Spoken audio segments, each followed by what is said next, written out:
Hello అండి, నమస్తే. అందరు బాగున్నారా? నవలా సాగరం ఛానల్కి స్వాగతం. నేను మీ శైలజ. మనం పోల్కంపల్లి శాంతాదేవి గారు రచించిన మాయలేడి నవల చదువుకుంటున్నాం కదా. 11వ భాగంలో ఏం జరిగిందో చూద్దాం. నాన్నగారికి కిడ్నీ ఆపరేషన్ చేయడానికి ఇంకా ఎంత టైం పడుతుంది డాక్టర్? కిడ్నీ ఇచ్చే దాత దొరికితే వెంటనే ఆపరేషన్ చేయొచ్చమ్మా, చెప్పాడు డాక్టర్. సుందరం అనే అబ్బాయి సుందరం మనసు మార్చుకున్నాడమ్మా. ఇంట్లో వాళ్ళమ్మకి ఈ సంగతి తెలిసిందట. కిడ్నీ ఆపరేషన్ అంటే తను ఉరేసుకుని చచ్చిపోతానందట. అందుకని కిడ్నీ ఇవ్వలేనని చెప్పి వెళ్ళాడు. సుందరం అనే అబ్బాయికి 25 ఏళ్ళుంటాయి. నిరుద్యోగం. ఇంట్లో పెళ్లి కావలసిన అక్క చెల్లెళ్ళు, భోజనానికి కూడా కటకట పడుతున్న సంసారం. ఎవరికైనా అవసరం పడితే తన కిడ్నీ అమ్ముతానని చెప్పాడు సుందరం. అతను కొన్నాళ్ల పాటు ఈ డాక్టర్ గారి దగ్గరే కాంపౌండర్గా చేశాడు. అమృతరావు ఆయన దగ్గర పేషెంట్గా చేరాక సుందరాన్ని పిలిచి చెప్పాడు డాక్టర్. 50,000కి తన కిడ్నీ ఇవ్వటానికి ఒప్పందం కుదుర్చుకున్న సుందరం మొన్న వచ్చి తన కిడ్నీ ఇవ్వలేనని చెప్పి వెళ్ళాడు. ఆ విషయమే ఇప్పుడు లహరికి చెప్పాడు డాక్టర్. ఇప్పుడు ఎలా డాక్టర్? కిడ్నీ దాత దొరికాడని నిశ్చింతగా ఉన్నాను ఇన్నాళ్ళు, అంది లహరి. మళ్ళీ కిడ్నీ దాత దొరికే వరకు మనం కొంతకాలం ఆగక తప్పదమ్మా. నాది కానీ మా అమ్మది కానీ మా ఇంట్లో ఎవరిదైనా సరే ఇవ్వడానికి సిద్ధమే డాక్టర్. మా నాన్నగారి కోసం మా ప్రాణాలైనా ఇస్తాము, అంది లహరి. తనకొచ్చిన రోగం తనని దురదృష్టవంతుడిని చేసినా తన కోసం ప్రాణమైనా ఇచ్చే భార్యాబిడ్డలు ఉండటం ఆయన చేసుకున్న అదృష్టం సుధా. నాకు తెలిసిన ఒక సేవా సంస్థ ద్వారా ట్రై చేస్తాను. నాకు తెలిసిన 2-3 డాక్టర్లకు కూడా చెప్పి ఉంచాను. ఎక్కడా దొరక్కపోతే నీ ఆఫర్ గురించి ఆలోచిస్తాను. దీనికి ఆలోచన ఎందుకు డాక్టర్? ఒక రోగికి ప్రాణదానం చేయడం అన్నది డాక్టర్గా నాకెంత బాధ్యతో ఒక ఆరోగ్యవంతమైన మనిషిని అవిటిని చేయకుండా చూడవలసిన మానవతా ధర్మం కూడా ఉందమ్మా. పెళ్లి కావలసిన ఇంత చిన్న వయసులో ఉన్న నువ్వు ఒక కిడ్నీ కోల్పోవడం అంటే ఇంచుమించుగా అవిటి కావడమే నా దృష్టిలో, అన్నాడు డాక్టర్. మనిషికి 2 మూత్రపిండాల్లో ఒకటి వేస్ట్గానే ఉంటుంది కదా డాక్టర్. కానీ ఒకటి పనిచేయకపోతే మరొకటి పనిచేస్తుందని మరవద్దు. మనిషికి వరంగా భగవంతుడిచ్చిన స్పేర్ పార్ట్ అది. జన్మనిచ్చిన తండ్రి కంటే జీవితాన్నిచ్చిన తండ్రి గొప్పవాడు డాక్టర్. ఆయన కోసం నేనేమిచ్చినా తక్కువే. మీరిక ఆలోచించాల్సిందేమీ లేదు. డాక్టర్ లహరిని ఒకసారి అగాదిగా చూసి, నాకు ఒకటి ఆశ్చర్యంగా ఉందమ్మా. నువ్వు చూస్తే తరుపత్రం మీద తళుక్కుమనే హిమబిందువంత స్వచ్ఛంగా కనిపిస్తావు. నీ మీద ఎంతటి అభాండం ఎలా పడింది? ఈ కథ ఎవరు కల్పించారో నువ్వు ఎందుకు బయట పెట్టవు, అన్నాడు డాక్టర్. విధి కల్పించిన కథ ఇది డాక్టర్. నా వృత్తిరీత్యా నేను చాలామంది ఆడవాళ్ళని ఎరుగుదునమ్మా. ముఖం చూసి చెప్పగలను ఎవరు ఎలాంటి వాళ్ళు, అన్నాడు డాక్టర్. జరగాల్సింది జరిగిపోయిందిగా, ఇక ఇప్పుడెందుకు దాని గురించి, ఉదాసీనంగా అంది. ఇంకా ఎప్పుడూ జరగాల్సింది ఉంటుంది కాబట్టి. ఇదొక గంధర్వ రహస్యం. విప్పడానికి ప్రయత్నిస్తే శిరస్సు వక్కలైపోతుంది. నవ్వటానికి ప్రయత్నించింది. ఇదొక జీవన నాటకం. నేను మనిషిని. మానవ ప్రయత్నాలన్నీ ఎక్కువగా నమ్మే డాక్టర్ని. నువ్వు మంచి పిల్లవి. నీకు ఈ చెడు ముద్ర ఎందుకు పడిందో తెలుసుకొనిదే వదలను. నాకు సత్యము, సత్యం కూతురు తెలుసు. ఆ పిల్ల నాగిని అయితే ఆ తండ్రి నాగరాజు. పెళ్లి మండపంలో జరిగినదంతా ఆ తండ్రి కూతురు సృష్టించిందేనని నా నమ్మకం. నువ్వు దోషిలా మాటామంతి లేకుండా ఉండిపోయావంటే దాని వెనుక ఆ దుర్మార్గుల బెదిరింపు ఖచ్చితంగా ఉండి ఉంటుంది. యామ్ ఐ రైట్, అన్నాడు. మీకు నా మీద ఉన్న నమ్మకానికి కృతజ్ఞతలు. ఇంతకంటే ఏం చెప్పలేను డాక్టర్. అయితే చెప్పవన్నమాట. నా సంగతికి ఏం కానీ నాన్నగారి విషయం ఆలోచించండి డాక్టర్. ఆపరేషన్ జరిగే మార్గం చూడండి, అని హాస్పిటల్ నుండి బయటకు వస్తుంటే నిరంజన్ ఎదురొచ్చాడు. హలో లహరి, ముఖం తిప్పుకుని వెళ్ళబోయింది లహరి. నా మీద కోపమా? నేను నీలాగే ఆమె చేతిలో బందీని. ఏ కాస్త తేడా వచ్చినా పీకలు కత్తిరించేస్తాడు వాళ్ళ నాన్న. అందుకని ఆమె నాటకంలో నేను ఒక పాత్రధారిని కాక తప్పలేదు. సుహాసిని కూడా అంతే.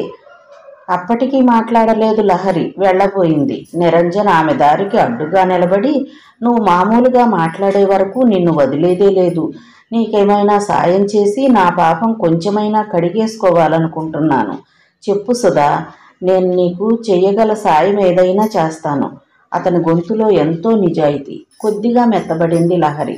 తండ్రికి కిడ్నీ ఆపరేషన్ చేయించడానికి కిడ్నీ దాత దొరకలేదన్న విషయం చెప్పింది. నాకు తెలిసిన ఓ సోషల్ వర్కర్ ఉంది, పద్మిని ఆవిడ పేరు. ఆవిడ క్లబ్ తరపున ఏవో ఆరోగ్య శిబిరాలు నిర్వహిస్తూ ఉంటుంది. ఉచిత నేత్ర చికిత్స, ఫ్యామిలీ ప్లానింగ్ ఇలా ఏవేవో నిర్వహిస్తూ ఉంటుంది. ఆమెకు ఈ సిటీలో చాలామంది డాక్టర్లతో పరిచయాలు, సంబంధాలు ఉన్నాయి. ఆమెను కన్సల్ట్ చేసి చూస్తాను. అంతేకాదు, నాకు వీలైనన్ని విధాలా ట్రై చేస్తాను. వారం రోజుల్లో నేను కిడ్నీ దాతను పట్టుకోలేకపోతే చూడు. నాకు ఈ మేలు చేశావా? నీ దుష్టపాత్రను క్షమిస్తాను. తప్పక చేస్తాను. ఆ విషయం కిన్నెరకు చేరవేయటానికి ఎక్కువ టైం తీసుకోలేదు నిరంజన్. సరే, మనం ఇప్పుడు ఒక కొత్త పద్మినిని సృష్టిద్దాం. తర్వాత జరగాల్సింది వివరించింది కిన్నెర. అతడంతా ఆలకించి అంగీకారంగా తల ఊపాడు. కలిసొచ్చే కాలం వస్తే నడిచొచ్చే బిడ్డ పుడతాడట. సరిగ్గా అలాగే జరిగింది నిరంజన్ విషయంలో. అడ్వకేట్గా వృత్తిలోకి అడుగుపెట్టాక ఈరోజు మొట్టమొదటిసారిగా కేసు ఓడిపోయాను. దాన్ని గ్రాండ్గా సెలబ్రేట్ చేసుకోకపోతే ఎలా? మంచి బార్కి తీసుకెళ్ళు నిరంజన్ అన్నాడు షమ్మి ఓ రోజు సాయంత్రం కోర్టు నుండి బయటకు వస్తూ. నీకు తాగుడు నేర్పిన పాపం నాకెందుకు? ఆంటీ నన్ను తిట్టడానికా? వద్దు బాబు, నీకు అంతగా తాగాలని ఉంటే బార్లకి ఒకరు దారి చూపించాలా? నీ జేబులో పర్సుంది, చేతిలో కారుంది, అలా అలా వెళితే బారుంది అన్నాడు నిరంజన్. అన్నీ ఉన్నాయి కానీ కంపెనీ లేకపోతే మజా ఉండదు. బెడ్ చేయక కారెక్కు. నీకు కంపెనీ కావాలంటే ఇంకెవరినైనా చూసుకో, నన్ను వదిలేయి. ఆ రోజు రాత్రి ఆంటీ ఫోన్ చేసి ఎన్ని తిట్లు తిట్టిందని ఈరోజు ఆంటీకి తెలిస్తే కదా మనం మజా చేసుకున్న సంగతి. నువ్వు ఊగిపోతూ తూగుతూ ఇంటికి వెళితే ప్రత్యేకంగా ఆంటీకి చెప్పాల్సిన పని లేదు. అసలు మనం ఇంటికి వెళ్ళం కదా ఈ రాత్రికి. ఏ లాడ్జింగ్లోనో గది తీసుకుని ఉండిపోతాను. రేపు మమ్మీకి ఫ్రెండ్ ఇంట్లో ఉండిపోయానని చెబుతాను అన్నాడు షమ్మి. అమ్మో, అప్పుడే ఎంత ఎదిగిపోయావు ఈ లైన్లో. అబద్ధాలు చెప్పే స్థాయికి ఎదిగిపోయావంటే గురువును మించిన శిష్యుడు అయ్యావన్నమాట. లోపల మహదానందంగా ఉంది నిరంజనకు. తను పనిగట్టుకుని వీడికి తాగించే శ్రమ తప్పింది. అప్పుడే తప్పు కప్పిపుచ్చుకునే ప్రయత్నం కూడా మొదలు పెట్టాడంటే నైతికంగా వీడి పతనం శీఘ్రంగా జరిగిపోతుందన్నమాట. కిన్నెర పథకం సులువుగా పూర్తయిపోతుందన్నమాట. కాగల కార్యం గంధర్వులే తీర్చారన్నట్లుగా తన చేతికి మట్టి అంటకుండా పని జరిగిపోతుంటే సంతోషంలో పొంగిపోయాడు. రాత్రి 10 గంటలైనట్లుంది. గోదావరికి వరదొచ్చినట్లుగా హద్దు అదుపు లేనట్లుగా తాగేసిన షమ్మి ఊగుతూ తూగుతూ బార్ బయటకు వచ్చాడు. నిరంజన్ భుజాన్ని ఆసరా చేసుకుని అతని ముఖం కందిపోయి నరాలు ఉబ్బుకొచ్చాయి. కాళ్ళు భూమి మీద నిలబడ్డం లేదు. నేనేమైపోతున్నానో నాకే తెలియడం లేదురా. అతని మాట కూడా తొరలడం కష్టంగా ఉంది. ఇది స్వర్గం రా, ఇక్కడ నేల ఉండదు.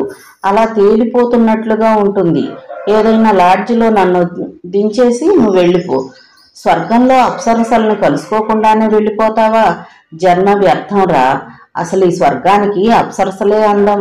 అసలైన ఆకర్షణ అప్సరసే. లేకపోతే అమృతం సేవించినా నిరర్థకమే. తప్పు. నాకు కొన్ని నియమాలున్నాయి. నీ నియమాలు మంటగలవా?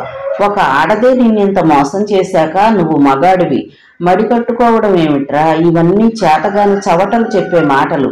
ఒక్కడివి ఈ రాత్రి హోటల్ గదిలో పడి ఉంటానంటే నేనెలా ఒప్పుకుంటాను? నీకు తోడును సమకూర్చే ఇంటికి వెళతాను. తప్పురా, అలా మాట్లాడకు. మగాడికైనా సరే ఓ నీతి ఉండాలనే మనిషిని నేను. వెదవ ఫోజు కొట్టావంటే నిన్ను బరబరా లాక్కెళ్ళి ఆంటీ ముందు నిలబెడతాను. ఏమనుకుంటున్నావు? చేతులు మారే ఆడాళ్ళంటే నాకు అసహ్యం. వాళ్ళ తోడు కంటే దెయ్యాలు తోడుంటాయంటే సంతోషంగా ఒప్పుకుంటాను. అంత నిషాలోనూ కంపరం వ్యక్తం చేశాడు షమ్మి. నిన్నొక చోటికి తీసుకెళ్తానురా. పద్మాకరం ఆ ఇల్లు. అక్కడ పద్మాలుంటాయి కానీ బురద ఉండదు. అంటే పూర్తిగా ఫ్యామిలీ టైప్ ఆడపిల్లలుంటారు. ఎవరికి పడితే వాళ్ళకి ఒళ్ళిచ్చే చీప్ క్వాలిటీ కాదు, పరువు మర్యాద ఉన్న ఇంటి ఆడపిల్లలు. కేవలం ఆర్థికపరమైన ఇబ్బందుల వల్ల ఈ పని చేస్తూ ఉంటారు. మూడో కంటికి తెలియకుండా పద్మిని అన్న ఆవిడ మేనేజ్ చేస్తూ ఉంటుంది. ఇది ఓ రకం సోషల్ సర్వీసే కదా. ఆర్థికంగా ఇబ్బందుల్లో ఉన్న ఆడపిల్లలకి వాళ్ళ పరువు మర్యాద పోకుండా తనిచ్చే చేయూత ఇది అంటుందామె. అమ్మాయిల్ని తార్చడం సోషల్ సర్వీసా? అదెవతో చెప్పు, చెప్పుచ్చుకుని కొడతాను. చిత్తుగా తాగి సాంఘిక బాధ్యత గురించి మాట్లాడటం తప్పురా అన్నాడు నిరంజన్. గొంగట్లో తింటూ వెంట్రుకలు ఏరకూడదంటావు. ఆల్ రైట్, తాగి చెడ్డవాడికి ఇక చెడేముంది బాయ్, పద పద్మాకరానికి హుషారు తెచ్చుకుంటూ చిన్నగా ఏలవేశాడు షమ్మి. నీకు ఏ అమ్మాయి అయినా నచ్చిందనుకో, నువ్వు కోరుకున్నన్నాళ్ళు నీకే సొంతంగా ఉంటుంది. ఇంకెవరికేసి కన్నెత్తి చూడదు. కట్టుకున్న దానితో సుఖించినంత తృప్తి వాళ్ళు నీకు కలిగిస్తారు. అది మనకు పద్మిని అందించే స్పెషాలిటీ. మనస్ఫూర్తిగా ప్రేమించిన లహరి వల్ల జరిగిన వంచన అతనికి నైతిక విలువల మీదే నమ్మకం పోగొట్టేలా చేసింది. సీతా సావిత్రులు జన్మించిన ఈ పుణ్యభూమిలో ఆడవాళ్ళెంత చెడిపోయారే, ఇక మగవాళ్ళు శ్రీరామచంద్రులు కావాలని ఎక్కడుంది? షమ్మి ఓ విధమైన విరక్తితో పద్మాకరానికి వెళ్లడానికి అంగీకరించాడు. తాగుడు మైకం అతనిలోని విచక్షణ జ్ఞానాన్ని హరించింది. అప్పటికి రోడ్ల మీద జనసంచారం బాగా తగ్గింది. రణగొణ ధ్వనిగా ఉండే పరిసరాలు ప్రశాంతతని సంతరించుకుంటున్నాయి. కొద్ది నిమిషాల తర్వాత పద్మాకరం అన్న అక్షరాలతో నల్లరాతి ఫలకం మీద ఉన్న గేటు ముందు ఆగింది కారు. గేటు ముందున్న గుర్ఖ నిరంజన్కి సుపరిచితుడే అన్నట్లుగా సెల్యూట్ కొట్టి గేటు తెరిచాడు. కారు బిల్డింగ్ ముందు ఆపి దిగాడు నిరంజన్. నేను లోపలికి వెళ్ళొచ్చి నిన్ను తీసుకెళ్తాను అంటూ అతను చకచకా లోపలికి వెళ్ళిపోయాడు. షమ్మిని ఒంటరితనం ఆవరించడంతో మెదడు మత్తు నుండి బయటపడసాగింది. మనస వాచ కర్మణ అగ్నిసాక్షిగా పెళ్లాడిన స్త్రీకే అంకితం కావాలనుకున్న తాను కిరాయి స్త్రీల పొందు కోసం ఇక్కడికి రావడం ఏమిటి? అంతకు ముందు దాకా ఇటువంటివి ఎరగని అతనిలో మెల్లగా సంఘర్షణ ప్రారంభమైంది. నిరంజన్ లోపలికి వెళ్లేసరికి హాల్లో లహరి కూర్చుని ఉంది. ఇతని కోసం చాలాసేపటి నుండి నిరీక్షిస్తున్నట్లుగా ఉన్న ఆమె ఇక రారేమో, వెళ్ళిపోదాం అనుకున్నాను అంది. పద్మిని కలిసిందా అడిగాడు నిరంజన్. ఊహో, ఆమె బయటికి వెళ్ళిందట, వస్తుంది కూర్చోండి అని ఒక ఆమె చెప్పింది. మీరు ఫోన్ చేయగానే ఆటో తీసుకుని వచ్చేశాను. 2 గంటలు గడిచిపోయాయి చెప్పింది లహరి. ఇంటింటి పోజారి ఎక్కడ హస్క్ కొడుతూ కూర్చుందో. నాకు 9 గంటలకు అపాయింట్మెంట్ ఇచ్చింది. నేను వెళ్ళి తీసుకొస్తాను గాని ఈలోగా నువ్వు పని చెయ్యాలి సుధా. కారులో షమ్మి ఉన్నాడు. అతని పరిస్థితి ఏం బాగాలేదు. ఇక్కడ కాసేపు విశ్రాంతి తీసుకుంటాడు. నువ్వు కాస్త అతన్ని చూడు రిక్వెస్ట్ చేస్తున్నట్లుగా అన్నాడు నిరంజన్. నేనా అంది లహరి. నువ్వే? ఎందుకంత ఆశ్చర్యం? కళ్యాణ మండపంలో అతను చూసిన చూపు నేను ఇంకా మర్చిపోలేదు. అంత ప్రేమించిన మనిషి అంతగా ద్వేషిస్తాడని అనుకోలేదు. ఇంతకీ ఏమైంది మీ స్నేహితుడికి అడిగింది లహరి. కొంచెం ఓవర్లోడ్లో ఉన్నాడు. ఈ స్థితిలో తల్లి చూస్తే తిడుతుందని నా వెంట తీసుకొచ్చాను. నేను తిరిగి వచ్చే వరకు నువ్వు అతన్ని కనిపెట్టి ఉంటే చాలు. నేను వచ్చి నాతో తీసుకుపోతాను. భేష్, మీ పథకం పూర్తిగా బారిందన్నమాట. ఆ దెయ్యానికి మీరింకా సాయం చేస్తున్నారా? అగ్నిదేవుడి అజీర్తి పోగొట్టడానికి ఖాండవ దహనంలో ఎన్నో అమాయకపు జీవులు బలి. స్నేహితుడు ఇలా కావడం నాకు మాత్రం ఇష్టమా? నాలో ఎంత దావానాలం చెలరేగుతుందో నీకేం తెలుసు? ఏ కాస్త తేడా వచ్చినా ఈ మెడ మీద తలుండదు. ఏం చెయ్యను? ఆ మనిషితో సావాసం చెయ్యడమే మేం చేసిన తప్పు. నువ్వు, నేను, సుహాసిని అందరం ఆమె చేతిలో పావులం. మణి కొంచెం వెళ్ళారా అంటూ ఆ ఇంట్లో పని మనిషిలా ఉన్న ఒక ఆమెను వెంట పెట్టుకుని బయట కారు దగ్గరకు వచ్చాడు. దగ్గర ఈమె ఇంట్లోకి తీసుకువెళ్తుంది. నేను అంతా అరేంజ్ చేసి వచ్చాను. అత్తారింట్లో కొత్తల్లుళ్ళా ఈ రాత్రిని పండించుకో. ఏ మాత్రం సిగ్గుపడినా ఒక స్వర్గాన్ని మిస్ అవుతావు. Best of luck. షమ్మిని ఇంట్లోకి పంపి నిరంజన్ కారు ఎక్కి స్టార్ట్ చేసుకుని వెళ్ళిపోయాడు. మణితో 2 అడుగులు వేసి మనసు ఎదురు తిరుగుతున్నట్లుగా అయ్యి చివ్వున వెనుదిరిగేసరికి నిరంజన్ కారుతో సహా మాయమైపోయాడు. స్టూపిడ్, వీడు తనను చెడగొట్టడానికే కంకణం కట్టుకున్నట్లుగా ఉన్నాడు. షమ్మి కోపంతో గొనుక్కుంటూ గడప తగిలి కింద పడబోయాడు. మణి చప్పున పట్టుకుని విడవకుండా నడిపించసాగింది, అతడి చెయ్యిని తన భుజం మీద వేసుకుని. ఇలాంటి మందుబాబులతో వేగడం కొత్త కాదు అన్నట్లుగా ఉంది ఆమె అతన్ని తీసుకెళ్లడం చూస్తుంటే. ఈరోజు కేసు ఓడిపోయానన్న సాకుతో చిత్తుగా తాగింది నేనే కదా. నా బుద్ధి గడ్డి మేస్తుంటే ఒకరిననే పనే ఉందిలే. పైకే సణుగుతున్న అతని మాటలకి మణి చిన్నగా నవ్వసాగింది. మందుబాయిలెప్పుడూ మనసుకు ముసుగులు తీసేస్తూ ఉంటారు. నిజం మాట్లాడని వాళ్ళు సైతం ఆ సమయంలో నిజాలు మాట్లాడతారు. సొక్కుతూ సోలుతున్న అతన్ని లహరి ఉన్న హాల్లో నుంచే మెట్లెక్కించి పైకి తీసుకెళ్ళింది మణి. కళ్ళు పత్తికాయల్లా చేసుకుని అతన్నే చూస్తున్న లహర్ని చూడలేదు.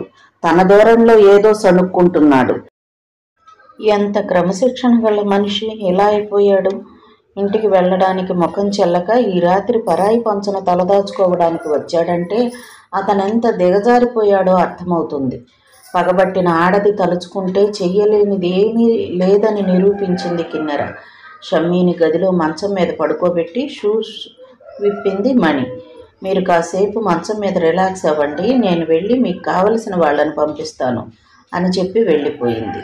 షమ్మీ మంచం మీద ఒరిగిపోయాడు. మంచం పక్కన స్టూలు మీద వెలుగుతున్న అగరొత్తుల నుండి వస్తున్న పరిమళాలు గదంతా వ్యాపించి ఉన్నాయి. అదొక మత్తుగా అధోలోకంలా శోభనపు గదిలో అలంకరణ. పక్కనే స్టూలు మీద పాలు, పళ్ళు, స్వీట్స్, గోడలకు రతిభంగిమలలో చిత్రాలు. షమ్మీకి ఇదంతా కంపరంగా ఉంది. అగ్నిసాక్షిగా పెళ్లాడిన భార్యతో జరగాల్సిన ఫస్ట్ నైట్ ఒక కాల్ గర్ల్తో జరగటమా? చిచ్చి, తనెంత దిగజారిపోయాడు.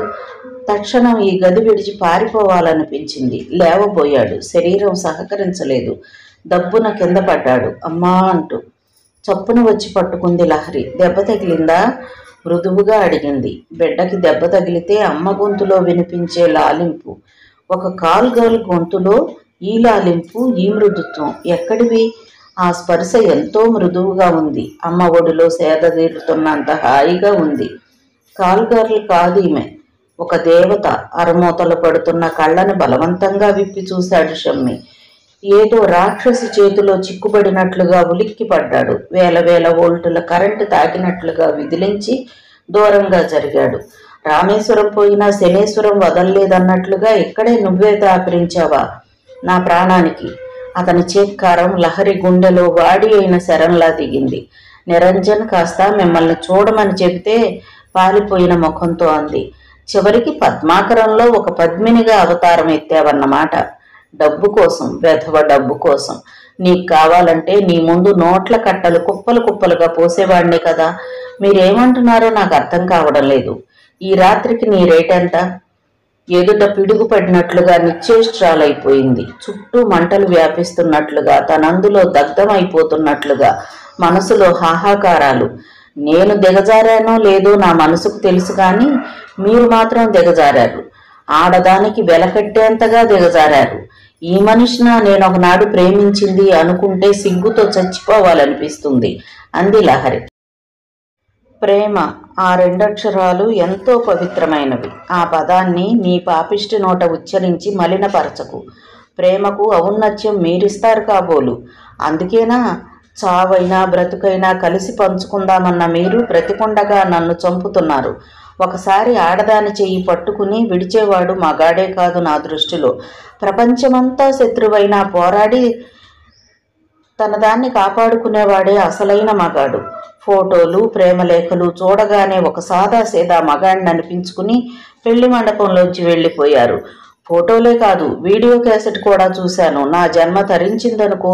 ఎందుకో తెలుసా? నిన్నతను ముద్దు పెట్టుకోవటం చూసి. మీరు నన్ను నిజంగా ప్రేమిస్తే ఇవేవి నమ్మేవారు కాదు, నిజం కోసం ప్రయత్నించేవారు. మీది నిజమైన ప్రేమ అయితే దేవదాసుగా మారి ఇలా చంద్రముఖి కోసం బయలుదేరేవారు కాదు. ఏది అబద్ధమైనా ఈ పద్మాకరంలో నువ్వు ఒక పద్మినివి కావడం అబద్ధం కాదుగా.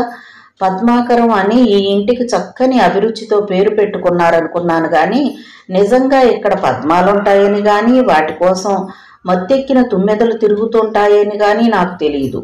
తెలియకుండానే వచ్చావన్నమాట. కథలు చెప్పకు. నమ్మడానికి మరీ అంత వెధవను కాను.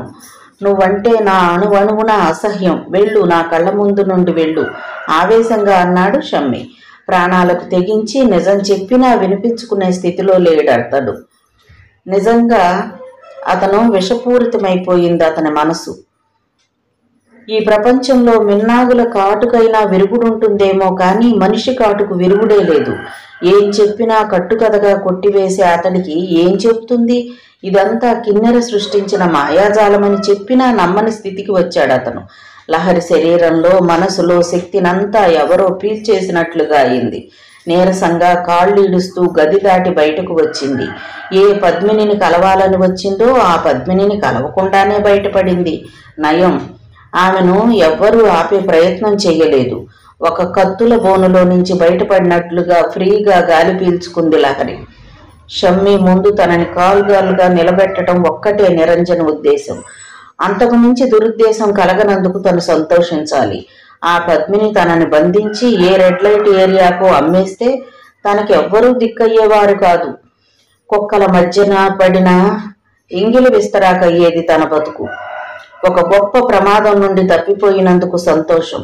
ఆ ప్రమాదం తలుచుకుంటేనే వణుకు రాసాగింది.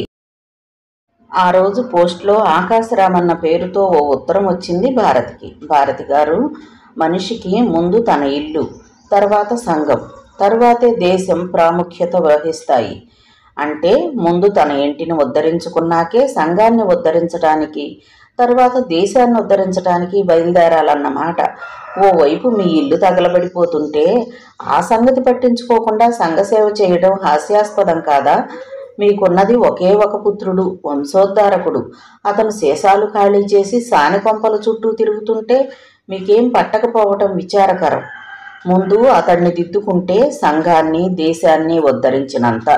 దేశానికి ఒక చెడ్డ పౌరుణ్ణి ఇచ్చిన తల్లిగా చరిత్రలో మిగలరన్న ఆశతో ఆకాశరామన్న. ఉత్తరం చదివాక శరీరంలో హఠాత్తుగా బీపీ పెరిగినట్లుగా ఒళ్ళంతా వణుకు పుట్టింది భారతికి. షమ్మి తనకి మాటిచ్చాక అతను తాగలేదన్న నమ్మకంతో ఉంది. కానీ అతను మళ్లీ తాగాడు. తప్పు తప్పుని ప్రేరేపిస్తుందన్నట్లుగా మరో తప్పును కూడా చేశాడు. మందు, మగువ. నైతిక పతనానికి పరాకాష్ట. ఈ పరాకాష్ఠకు చేరుకున్నాడన్నమాట తన కొడుకు. కన్నందుకు తన జన్మ ధన్యమైపోయింది. మొన్నటిదాకా తన కొడుకును క్రమశిక్షణతో పెంచిన తల్లిగా గర్వించేది. ఇప్పుడు ఆ గర్వం తుత్తినీళ్ళైపోయింది. షమ్మి ఎంతగా దిగజారాడంటే నమ్మలేకపోతోంది. స్త్రీలంటే అతనికి గౌరవం. వాళ్ల పరోక్షంలో ఎవరైనా తప్పుగా మాట్లాడినా సహించేవాడు కాదు. అలాంటిది వాడే తప్పు చేస్తున్నాడు. ఇదంతా ఆ లహరి వల్లే వచ్చింది. ఆ పిల్లవాడి జీవితంలో ప్రవేశించి సర్వనాశనం చేసింది. షమ్మి సాయంత్రం కోర్టు నుండి వచ్చాడు. దుస్తులు మార్చుకుని బాత్రూంకి వెళ్ళొచ్చి నౌకర్ టీ ఇస్తే తాగుతూ ఉదయం కోర్టుకు వెళ్లే హడావుల్లో సరిగ్గా చదవని పేపర్ చదువుతూ కూర్చున్నాడు. ఆ ఉత్తరాన్ని తెచ్చి అతని ముఖం మీద కొట్టినట్టుగా విసిరింది భారతి. ఏంటమ్మా ఇది? చదువు వస్తుందిగా, చదువుకో. తల్లి కళ్ళల్లో ప్రజ్వలిల్లుతున్న అగ్నిశిఖ. ఉలిక్కిపడి ఉత్తరం చదవసాగాడు. ముగించేసరికి అతని ముఖం తెల్ల కాగితంలా తెల్లబడింది. ఇందులో వ్రాసిందంతా నిజమేనా? ఆ రోజు కోర్టులో కేసు ఓడిపోతే మనసు బాగాలేక బార్కి వెళ్ళాను. తాగి ఇంటికి వస్తే నువ్వు తిడతావని నిరంజన్తో వెళ్ళాను. అతను ఎక్కడికో తీసుకెళ్ళాడు. తాగిన మత్తులో అతనికి ఎదురు చెప్పలేకపోయాను. కానీ అక్కడేమీ జరగలేదమ్మా, నన్ను నమ్ము. ఎంతో క్రమశిక్షణతో పెంచాను. నువ్వు ఇలా తయారయ్యావంటే నాకు సిగ్గుతో బాధతో తల బద్దల కొట్టుకు చావాలనిపిస్తుంది, రోధిస్తున్నట్లుగా అంది భారతి. న్యాయాధిపతి మీ నాన్న, సంఘసేవక మీ అమ్మ, వాళ్ళకి నీతి మారిన ఒక కొడుకు. నన్ను క్షమించమ్మా. ఇంకెప్పుడు? కొడుకు చెంప చెళ్ళును వాయించింది. కానీ చిన్న పిల్లాళ్ళ కొట్టి బుద్ధి చెప్పడానికి అసలు శిక్ష వేయాల్సింది ఇతడికి కాదు. కొడుకు ఇలా తయారైనందుకు కన్న తల్లిగా తను వేసుకోవాలి శిక్ష. కొడుకు తప్పుకు శిక్ష తల్లి వేసుకోవడం న్యాయంరా. ఎందుకంటే కొడుకు నీతి మాలితే ఆ తప్పు పెంచిన తల్లిది. అందుకని ఆ శిక్ష నేనే వేసుకుంటాను. ఈ రోజు నుండి ఒక్క పూట తీసుకుంటాను ఆహారం.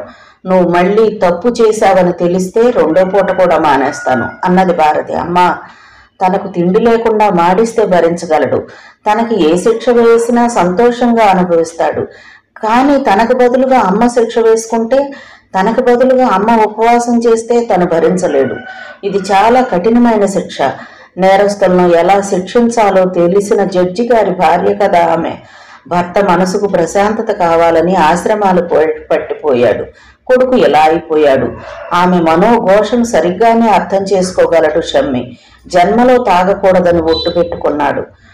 మర్నాడు ఉదయమే పగిలిన అగ్నిపర్వతంలా వెళ్లి కిన్నెర మీద విరుచుకుపడింది లహరి. పెళ్లి పీటల మీద ఎక్కి దిగే వరకు మన ఒప్పందం. ఆ తరువాత నన్ను ఏ అధికారంతో ఉపయోగించుకున్నావు? అసలు మన ఒప్పందంలో మాన ప్రాణాలకు ముప్పు కలగకుండా అని ఉంది. నువ్వు చేసిందేమిటి? నన్ను ప్రేమించిన వాడి ముందే నన్ను ఒక కాల్గారులాగా నిలబెట్టావు. ఎందుకు చేశావు ఈ పని?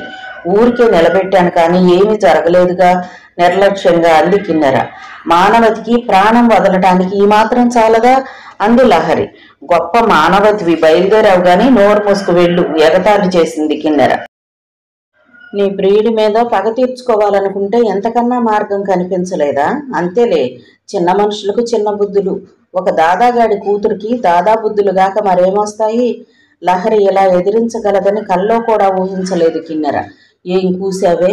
తుఫాన్లా లేచి లహరి చెంప చెళ్ళుమనిపించింది. ఎంత ధైర్యం నా ఎదుట నిలబడి ఇలా మాట్లాడడానికి? ఆ మాట పూర్తి కానేలేదు. ఆమె రెండు చెంపల మీద పిడుగులు పడ్డట్టుగా పడ్డాయి లహరి చేతి దెబ్బలు. ఎంతకాలం తనని ఒప్పందం పేరుతో కట్టి పడేసి చిత్రహింస పెట్టినందుకు ప్రతీకారం తీర్చుకుంటున్నట్లుగా పడ్డాయి ఆ దెబ్బలు. ఇది వరకు నీకు అమ్ముడుపోయిన సుధాలహరి కాదు, బీ కేర్ఫుల్, కోపంగా అంది లహరి. ఏమిటే నీ గొప్ప? నీలాంటి 100 మందిని కొనగల కోటీశ్వరుడు మోహన్ రావు కూతుర్ని కావడమే నా గొప్ప. నిన్ను, నీ దాదా నాన్నను కాలరాయగలడు మా నాన్న. నిన్ను, నీ కుటుంబాన్ని సర్వనాశనం చెయ్యకపోతే చూడు, ఆవేశంగా అంది కిన్నెర. పోవే పిచ్చి మహ్మ, అప్పుడు భయపెట్టినట్టే ఇప్పుడు భయపెడతామనుకున్నావేమో. అప్పుడు అమ్మా నాన్న ఏమవుతారో, చెల్లి తమ్ముడు ఏమవుతారోనని నువ్వు బెదిరించినట్టల్లా బెదిరాను. ఇప్పుడు బెదరటానికి నేను అప్పటి లహరిని కాదు. ఇంతవరకు నా తండ్రి అనుకున్నవాడు నా తండ్రి కాదు, మా అమ్మను లేపుకొచ్చినవాడు. ఇక మా అమ్మ తల్లి అని చెప్పుకోవడానికే సిగ్గుపడేలా చేసిన తల్లి ఆమె. ఇక ఆమెకు, ఆమెను లేపుకొచ్చిన బాబుకు పుట్టిన పిల్లలు నా చెల్లి తమ్ముడు కాలేరు. కనకపోయినా నన్ను ఎన్నాళ్ళు పోషించాడు కాబట్టి అతని రుణం తీర్చుకోవాల్సిన బాధ్యత నాకుంది. అందుకని ఆపరేషన్ కని నీ దగ్గర తీసుకున్న డబ్బు అందుకే ఖర్చు పెడుతున్నాను. ఆపరేషన్ వరకే ఆ కుటుంబంతో నాకున్న సంబంధం. ఆ తరువాత నాకు ఆ కుటుంబంతో ఏ సంబంధము ఉండదు. వాళ్ళని చంపుతాననో ఏదో చేస్తాననో నన్ను ఇక భయపెట్టలేవు. ఎందుకంటే నాకు మమకారం చచ్చిపోయింది కాబట్టి. వాళ్ళు చస్తే నేను బాధపడను కాబట్టి. చస్తే ఈ భూమికి ఓ భారం తగ్గిందని సంతోషిస్తాను. ఇక నన్ను చంపాలనో ఏదో చెయ్యాలనో అనుకుంటావా? నీ సంగతంతా మా డాడీకి చెప్పి ఉంచాను. ఆయన ఒక్క కనుసైగ చేస్తే చాలు, నువ్వు నీ దాదా నాన్న దుమ్ములో దొర్లుతారు. తను కొడుతున్న పిల్లి హఠాత్తుగా పులిగా మారి మీద పడితే మనిషి ఎంత విభ్రాంతికి లోనై చేష్టలుడిగిపోతారో అలా అయిపోయింది కిన్నెర. నోరు తెరుచుకుని కళ్ళప్పజెప్పి చూడసాగింది. నువ్వు ఆడమన్నది నాటకమే అయినా నేను షమ్మీని ప్రేమించకుండా ఉండలేకపోయాను. నువ్వెంత బెదిరించినా ప్రేమ అనివార్యమైనది. ఇప్పుడు కావాలంటే జరిగింది చెప్పి షమ్మీ అపార్థం తొలగించి అతడిని నావాడిగా చేసుకోగలను. కానీ నాకు అక్కర్లేదు అతను ఒక సాదాసీదా మగవాడు. నువ్వు సృష్టించిన మాయాజాలంలో సులువుగా చిక్కుకుపోయాడు. కట్టిన తాళి తెంచేసి పీటల మీద నుండి లేచిపోయాడు. ప్రేమకు నమ్మకం పునాది కావాలి. పునాది లేనిది ఏదైనా నిలబడదు. కూలిపోయిన మా ప్రేమ సౌదాన్ని నేను మళ్ళీ కట్టే ప్రయత్నం చెయ్యను. నువ్వు నీ పగతో ఆ షమ్మీని ఏం చేసుకుంటావో నాకు అనవసరం. దండగా మార్చి నీ మెడలో వేసుకో, చిలుకలాగా మార్చి పంజరంలో పెట్టుకో. నా జోలికి మాత్రం ఇక రాకు. వచ్చావా రివర్స్ గేమ్ ఆడక తప్పదు అనేసి చరచరా వెళ్ళిపోయింది లహరి. లహరి వార్నింగ్తో కంగు తిన్న కిన్నెర అప్పటికప్పుడు అత్యవసర సమావేశం ఏర్పాటు చేసింది. అందరికీ ఫోన్లు చేసి పిలిపించింది. ఆ రోజు కోర్టులో ముఖ్యమైన కేసులన్నీ వదులుకుని రాక తప్పలేదు నిరంజన్కు. సుహాసిని, సౌజన్య అంతా వచ్చేశారు. ఏం కొంప మునిగిందా అని గాబరా పడుతూ. ఇన్నాళ్ళు మనం పిల్లి అనుకున్నది పులి అయింది అంటూ లహరి ఏం మాట్లాడింది, ఎలా బెదిరించింది చెప్పింది కిన్నెర. కన్న తండ్రికి ఈమెకి సంబంధం ఎప్పుడు కుదిరిందబ్బా? అతనంటే ఈమె మండిపడుతున్నట్లుగా విన్నాను సాలోచనగా అన్నాడు నిరంజన్. లహరి తత్వాన్ని బట్టి కన్న తండ్రితో కలిసే ప్రసక్తే లేదనుకున్నాం. ఈ అసంభవం ఎలా సంభవమైంది అంది సుహాసిని. డబ్బు అన్ని అసంభవాల్ని సంభవం చేస్తుంది. దాని ముందు లొంగనిది ఎవరు అంది కిన్నెర. నన్ను అడిగితే రక్త సంబంధంలోనే ఆ మమకారం సహజంగా వస్తుందంటాను. తన రక్తం పంచుకు పుట్టిన బిడ్డ అనగానే కూతురు పుట్టిన 25 ఏళ్లకి ఆమెను చూసిన తండ్రికి పుత్రికా వాత్సల్యం ఎలా పొంగి పొరలిందో మనం కళ్యాణ మండపంలో ప్రత్యక్షంగా చూసాం. కూతుర్ని చూస్తూ ఆయన కన్నీరు నింపుతూ ఉత్తరీయంతో ఒత్తుకోవడం మనం చూడలేదా? అలాగే ఆ కూతురు తన కన్న తండ్రి అమృతరావు కాదు మోహన్ రావు అని తెలియగానే ఆ రక్త సంబంధం తెలియకుండానే గుండెల్ని కదిలించి మనసును మమతాపాశంతో బంధిస్తుంది. లహరికి వచ్చిన ప్రథమ కోపం ఒక పొంగులా అణిగిపోయి ఉంటుంది.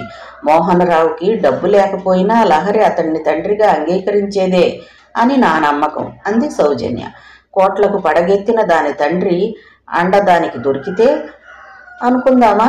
అయితే మాత్రం తన క్యారెక్టర్ విషయంలో అంతగా విర్రవీగే ఆ షమ్మీనే దుమ్ములో దొర్లించిన దాన్ని తెలుపు నలుపుతో కలవలేదన్న ఆ తండ్రి అహంకారం అణచి ఆశ్రమాలు పట్టించిన దాన్ని, నిన్నటిదాకా నా చేతిలో కట్పుత్లిలా ఆడిన మనిషి ఈరోజు నన్నే ఆడిస్తానని ఛాలెంజ్ చేస్తూ ఉంటే ఊరుకోవడానికి నేనేం దద్దమ్మని కాదు. ఏం చేస్తావు? రౌడీలను పంపి రేపు చేయిస్తావా? గోండాలను పంపి హత్య చేయిస్తావా? మరణం మనిషికి శాశ్వత సుఖం ఇచ్చేదంటాడు ఒక కవి. నా శత్రువుకు పొరపాటును కూడా అటువంటి సుఖాన్ని ఇవ్వలేను. నువ్వు చెప్పిన మరొకటి బాగుంది, కానీ ఎక్కడో చాటుగా కాదు, పబ్లిక్లో నడి రోడ్డు మీద వేట కుక్కలకు విందుగా పారేస్తాను. అది షమ్మీ కళ్ళెదురుగా అంది కిన్నెర. అప్పుడు అదే ఆత్మహత్య చేసుకోవాల్సి వస్తుంది. కిన్నెర దగ్గర నుండి ఇంటికి వస్తూనే అట్లకాడ పొయ్యిలో కాల్చి నాలుక మీద వాత పెట్టుకుంది లహరి. ఆ దృశ్యాన్ని చూసిన తల్లి తల్లడిల్లిపోయింది. సుధా, ఏంటమ్మా ఇది? పెద్దగా ఏడుస్తూ కూతుర్ని చుట్టేసింది. లహరి నోట్లో నిప్పు పెట్టుకున్నందుకు భగ్గుమంటోంది. అయినా మనసులో రేగుతున్న మంట ముందు ఆ మంట తక్కువేననిపిస్తుంది. కళ్ళ నుండి ఏరుల్లా ప్రవహిస్తున్న నీళ్లు. లహరి ఆ రోజంతా ఏం తినలేదు, తాగలేదు, మాట్లాడలేదు. మరో రోజు పలక మీద రాసింది, అమ్మా, నాన్నగారు, చెల్లి, తమ్ముడు, మీరు నా ప్రాణం, నన్ను క్షమించండి. దేనికమ్మా ఈ క్షమాపణ? డబ్బుత్తికతో అడిగారు రావుగారు. ఇప్పుడు ఏమీ చెప్పలేను, చెప్పే సమయం వచ్చినప్పుడు చెబుతాను. పలక మీదే రాసింది, నువ్వు మా నుండి ఏదో దాస్తున్నావమ్మా. మన హితైషి అనుకున్న సత్యం ఎందుకలా ప్రవర్తించాడో నాకిప్పటికీ అర్థం కావడం లేదు. పెళ్లి పెటాకులు చేశాడు, అంతమందిలో మనల్ని తల వంచుకునేలా చేశాడు. తన కూతుర్ని చేసుకోలేదన్న కసితో ఇలా చేశాడనుకున్నా ఇంకా ఏదో ఉందని నా మనసు చెబుతోంది అన్నారు రావుగారు. మీ మనసు నిజమే చెబుతుంది నాన్నగారు. దురదృష్టవశాత్తు నేను ఒక విషవలయంలో చిక్కుకున్నాను. బయటపడతానో దానికే బలి అయిపోతానో తెలియదు. నేను బలి అవుతానని నాకు భయం లేదు, మిమ్మల్ని బలి తీసుకుంటానేమోనని భయంగా ఉంది అని రాసింది లహరి. ఏం జరిగిందో చెప్పు తల్లి, నిన్ను రక్షించుకోవడానికి నా ప్రాణం అడ్డేస్తాను. చెబుతాను నాన్నగారు, మీకు ఆపరేషన్ జరిగి మీరు ఆరోగ్యవంతులయ్యాక చెప్తాను. కానీ కొంతకాలం మీ అందరికీ దూరంగా ఉండాల్సిన పరిస్థితి వచ్చింది. మీకు నాకు చెడినట్లుగా నటించాల్సి వస్తుంది. మీరు కూడా ఎవరైనా అడిగితే అలాగే చెప్పాలి. కన్న తండ్రిని చూసుకుని మిమ్మల్ని. ఏంటమ్మా ఇది? నాకేమీ అర్థం కావడం లేదు అడిగారు రావుగారు. నాకు కొద్దిగా టైం ఇవ్వండి నాన్నగారు, మీకంతా చెబుతాను. వారం తిరగకుండానే డాక్టర్ కబురు చేశాడు, కిడ్నీ దాత దొరికాడని. రావుగారికి ఆపరేషన్ విజయవంతంగా ముగిసింది. కిడ్నీ దాత హార్ట్ అటాక్తో పోయాడని, ఆయన చనిపోతూ తన శరీరంలో ఆరోగ్యంగా ఉన్న అవయవాలు మరొకరికి అమర్చేలా కోరాడని, చనిపోయిన వ్యక్తి ఒక సంఘసేవకుడని చెప్పాడు డాక్టర్. కిడ్నీ ఖరీదు చేసే పని తప్పింది. డిశ్చార్జ్ చేసే రోజు లహరి డాక్టర్ గదిలోకి అడుగుపెట్టి నిశ్చేష్టురాలై గుమ్మం దగ్గరే ఆగిపోయింది. అక్కడ డాక్టర్కు ఎదురుగా ఉన్న కుర్చీలో మోహన్ రావు కూర్చొని మాట్లాడుతున్నాడు. రామ్మా లహరి, డాక్టర్ చిరునవ్వుతో పిలిచాడు. లహరి ఆయన టేబుల్ దగ్గరకు వచ్చి నిలబడి, మీ బిల్లు ఇద్దామని వచ్చాను అంది. బిల్లు ఇంతకు ముందే చెల్లించబడిందమ్మా. చెల్లించబడిందా? ఎవరు చెల్లించారు? ఆశ్చర్యంగా అడిగింది లహరి. మీ నాన్నగారు మోహన్ రావు గారు. అంతవరకు ప్రసన్నంగా ఉన్న ముఖం చెట్చెట్టులాడిపోయింది. మాకింకా ఎవ్వరి దయా ధర్మము స్వీకరించే గతి పట్టలేదు డాక్టర్ గారు. మీ బిల్లు నేనే పే చేస్తాను. ఆయన డబ్బు ఆయనకి ఇచ్చేయండి ఖండితంగా చెప్పింది బ్యాగ్ తెరుస్తూ. ఇచ్చివేయటానికి నాకేమీ అభ్యంతరం లేదు, కానీ ఎంత డబ్బు ఇచ్చినా తీర్చుకోలేని రుణం ఒకటి ఉందమ్మా. ఏంటి? తెలిసి నేను చేసిన రుణమేది లేదే ఆయన దగ్గర. తెలిసి చేసినా తెలియక చేసినా రుణం రుణమే కదమ్మా. నువ్వెంత డబ్బు ఖర్చు పెట్టినా దొరకని కిడ్నీ దాత ఆయన చొరవతో దొరికాడు. అమృతరావు గారికి కిడ్నీ ఆపరేషన్ ఆలస్యమైతే ఆ తర్వాత మనం చేయగలిగింది ఏమీ ఉండేది కాదు. ఇది నువ్వెంత డబ్బు ఖర్చు పెట్టినా తీర్చుకోలేని రుణమే కదా. ఆయన ఒకనాటి ప్రవర్తనకు భగవంతుడే శిక్షించాడు. జీవితంలో ఒంటరిని చేసి అసలు పశ్చాత్తాపంతోటే ఆయన పాపం పరిహారమైందంటాను. ఇంకా నువ్వు క్షమించకపోవడంలో అర్థం లేదమ్మా. నేను క్షమించినా ఒకటే, క్షమించకపోయినా ఒకటే. నాకు నాన్న ఒక్కడే, ఆయన అమృతరావు గారే. పుట్టి పెరిగిన 25 ఏళ్ల తర్వాత ఇంకెవరో నాన్న అంటే నా మనసు అంగీకరించదు. ఈ 25 ఏళ్ల జీవితంలో అమృతరావు గారి కూతురుగా తండ్రి ప్రేమను సంపూర్ణంగా పొందగలిగాను. ఇంకెవరో ఇవాళ హఠాత్తుగా తయారై ఇవ్వాల్సింది మిగల్లేదు. లహరి ఎంత కటువుగా మాట్లాడినా అంతా సహజమే అన్నట్లుగా సహనంతో భరిస్తున్నాడు మోహన్ రావు. ఆయన జీవితంలో పాఠాలు నేర్చుకున్న మనిషి. డాక్టరే మాట్లాడాడు. నువ్వు తండ్రి ప్రేమను సంపూర్ణంగా పొందిన అదృష్టశాలివి. కానీ అతను ఏమీ పొందనివాడు కదమ్మా. భార్యకు దూరమయ్యాడు, రక్త సంబంధానికి దూరమయ్యాడు, చివరికి ఎవ్వరూ లేని ఒంటరివాడయ్యాడు కదమ్మా. ఇన్నేళ్లకు తన రక్త సంబంధం నీ రూపంలో కనిపిస్తే కన్న తండ్రి ప్రేమను వర్షించకుండా ఎలా ఉంటాడో నువ్వే ఆలోచించమ్మా. లహరి మాట్లాడలేదు. ఒక గూడు, అందులో ఒక మగ ఒక ఆడ, ఆ రెంటికి కలిగిన చిన్నారి పిల్లలు మీరు.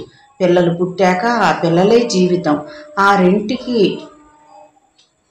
అంటే ఏమిటి? రక్త సంబంధం. ఈ ప్రపంచంలో మనిషికే కాదు, పక్షికి పశువులకు కూడా మమతాపాశం ఉంటుంది. మరో జీవి కనిపిస్తే మీద పడి చీల్చి చెండాడే పులిలాంటి క్రూర జంతువులు సైతం తన పిల్లల మీద ఈగ కూడా వాలనివ్వవు. ప్రేమతో నాకుతుంది, ప్రేమతో సాకుతుంది. ఈ మమతాపాసమే ఒక గూటికి కట్టివేస్తుంది. తన ఇల్లు, తన భార్య, తన పిల్లలు. ఈ వలయంలో బందీ కాని మనిషి అరుదు. సహజమైన విషయాన్ని తిరస్కరించి విచ్చలవిడిగా తిరిగిన వాళ్ళు సహజమైన సంసార మాధుర్యానికి ఎలా దూరం అవుతారో మోహన్ రావు జీవితం ఒక ఉదాహరణ. భార్య పిల్లలను ప్రేమించిన మనిషి ఎంత అదృష్టవంతుడవుతాడో అమృతరావే ఒక ఉదాహరణ. అతని కోసం ప్రాణం పెట్టే పిల్లలు, అతను బ్రతకడం కోసం ప్రాణమైనా ఇచ్చే పిల్లలు, అతడు లేని క్షణంలో తనూ లేనని చెప్పే భార్య. అతని అదృష్టం ముందు మోహన్ రావు దురదృష్టం మరింత స్పష్టంగా కనిపిస్తుంది కదమ్మా. అందుకే అతనంటే నాకు జాలి. ఆ జాలి వల్లే నేను అతనికి సపోర్టుగా మాట్లాడుతున్నాను. అమృతరావు శిక్షణలో పెరిగిన దానివి. నీలో మానవత్వం, దయ చక్కగా విరబూశాయని నా నమ్మకం. మాటలతోనే మెత్తని బంధాలు వేస్తున్నట్లుగా అన్నాడు. లహరి మాట్లాడలేదు. నువ్వు అతనికి ప్రతిరూపానివి, ఏకైక వంశాంకురానివి. నీకోసం బంగారు సింహాసనం వేసి కిరీటం పెట్టడానికి ఆర్తిగా ఆహ్వానిస్తున్నాడు. ఆయన్ని తిరస్కరించటం విఘ్నత కాదు. ఇంతేనా మీరు నన్ను అర్థం చేసుకున్నది? సింహాసనానికి కిరీటాలకు అమ్ముడుపోయే మనిషిని అనుకున్నారా? దెబ్బతిన్నట్లుగా అంది లహరి. అమృతరావు కూతురువి. ధనాన్ని ఎంత తుచ్చంగా చూస్తావో నాకు తెలుసు. కానీ తనకు ఆస్తిపాస్తులుండటం, అవి వారసురాలివైన నీకిచ్చిపోవాలి అనుకోవటం మోహన్ రావు తప్పు కాదు కదమ్మా అన్నాడు డాక్టర్. ఇంతసేపు కూతురు ముఖంలోకి ఆర్తిగా చూస్తున్న మోహన్ రావు ఇప్పటికి పెదవి విప్పాడు. నీకు నాకు మధ్య ఈ ఆస్తిపాస్తులు అడ్డుగోడలైతే వీటిని ఏ ఆశ్రమానికో రాసిచ్చేస్తానమ్మా. నేను నీ కోసం పెంపుడు తండ్రి స్థాయికి దిగి రావటానికి నాకేమీ అభ్యంతరం లేదు. ఏమీ లేకపోయినా సరే నువ్వు ఉంటే చాలు. ఈ చివరి రోజుల్లో మీరు ఎంత తల్లకిందులైనా అమృతరావు కాలేరండి. ఎందుకంటే ఆయన అమృతరావు. ఆయన హృదయం అమృత తుల్యం. ఎంత ప్రేమించినా తరగని నిధి ఆయన హృదయం. ఆయనకి ప్రేమించడం, ప్రేమించబడటం తెలిసినట్లుగా మీకు తెలియదు. ఆయన స్థాయి అందుకోవాలంటే కిందికి దిగటం కాదు, పైకెక్కాలి. కానీ ఆ మెట్లు తరగవు అంది లహరి. కనీసం ఈ ప్రేమ మంత్రమైనా నీ పెంపుడు తండ్రి దగ్గర నేర్చుకుంటానమ్మా. మోహన్ రావు నీరసమైన నవ్వుతో అన్నాడు. పెంపుడు తండ్రి, కన్న తండ్రి అని నాకిద్దరు లేరు. నాకున్నది ఒక్కడే తండ్రి, ఆయన అమృతరావు గారు గట్టిగా అంది లహరి.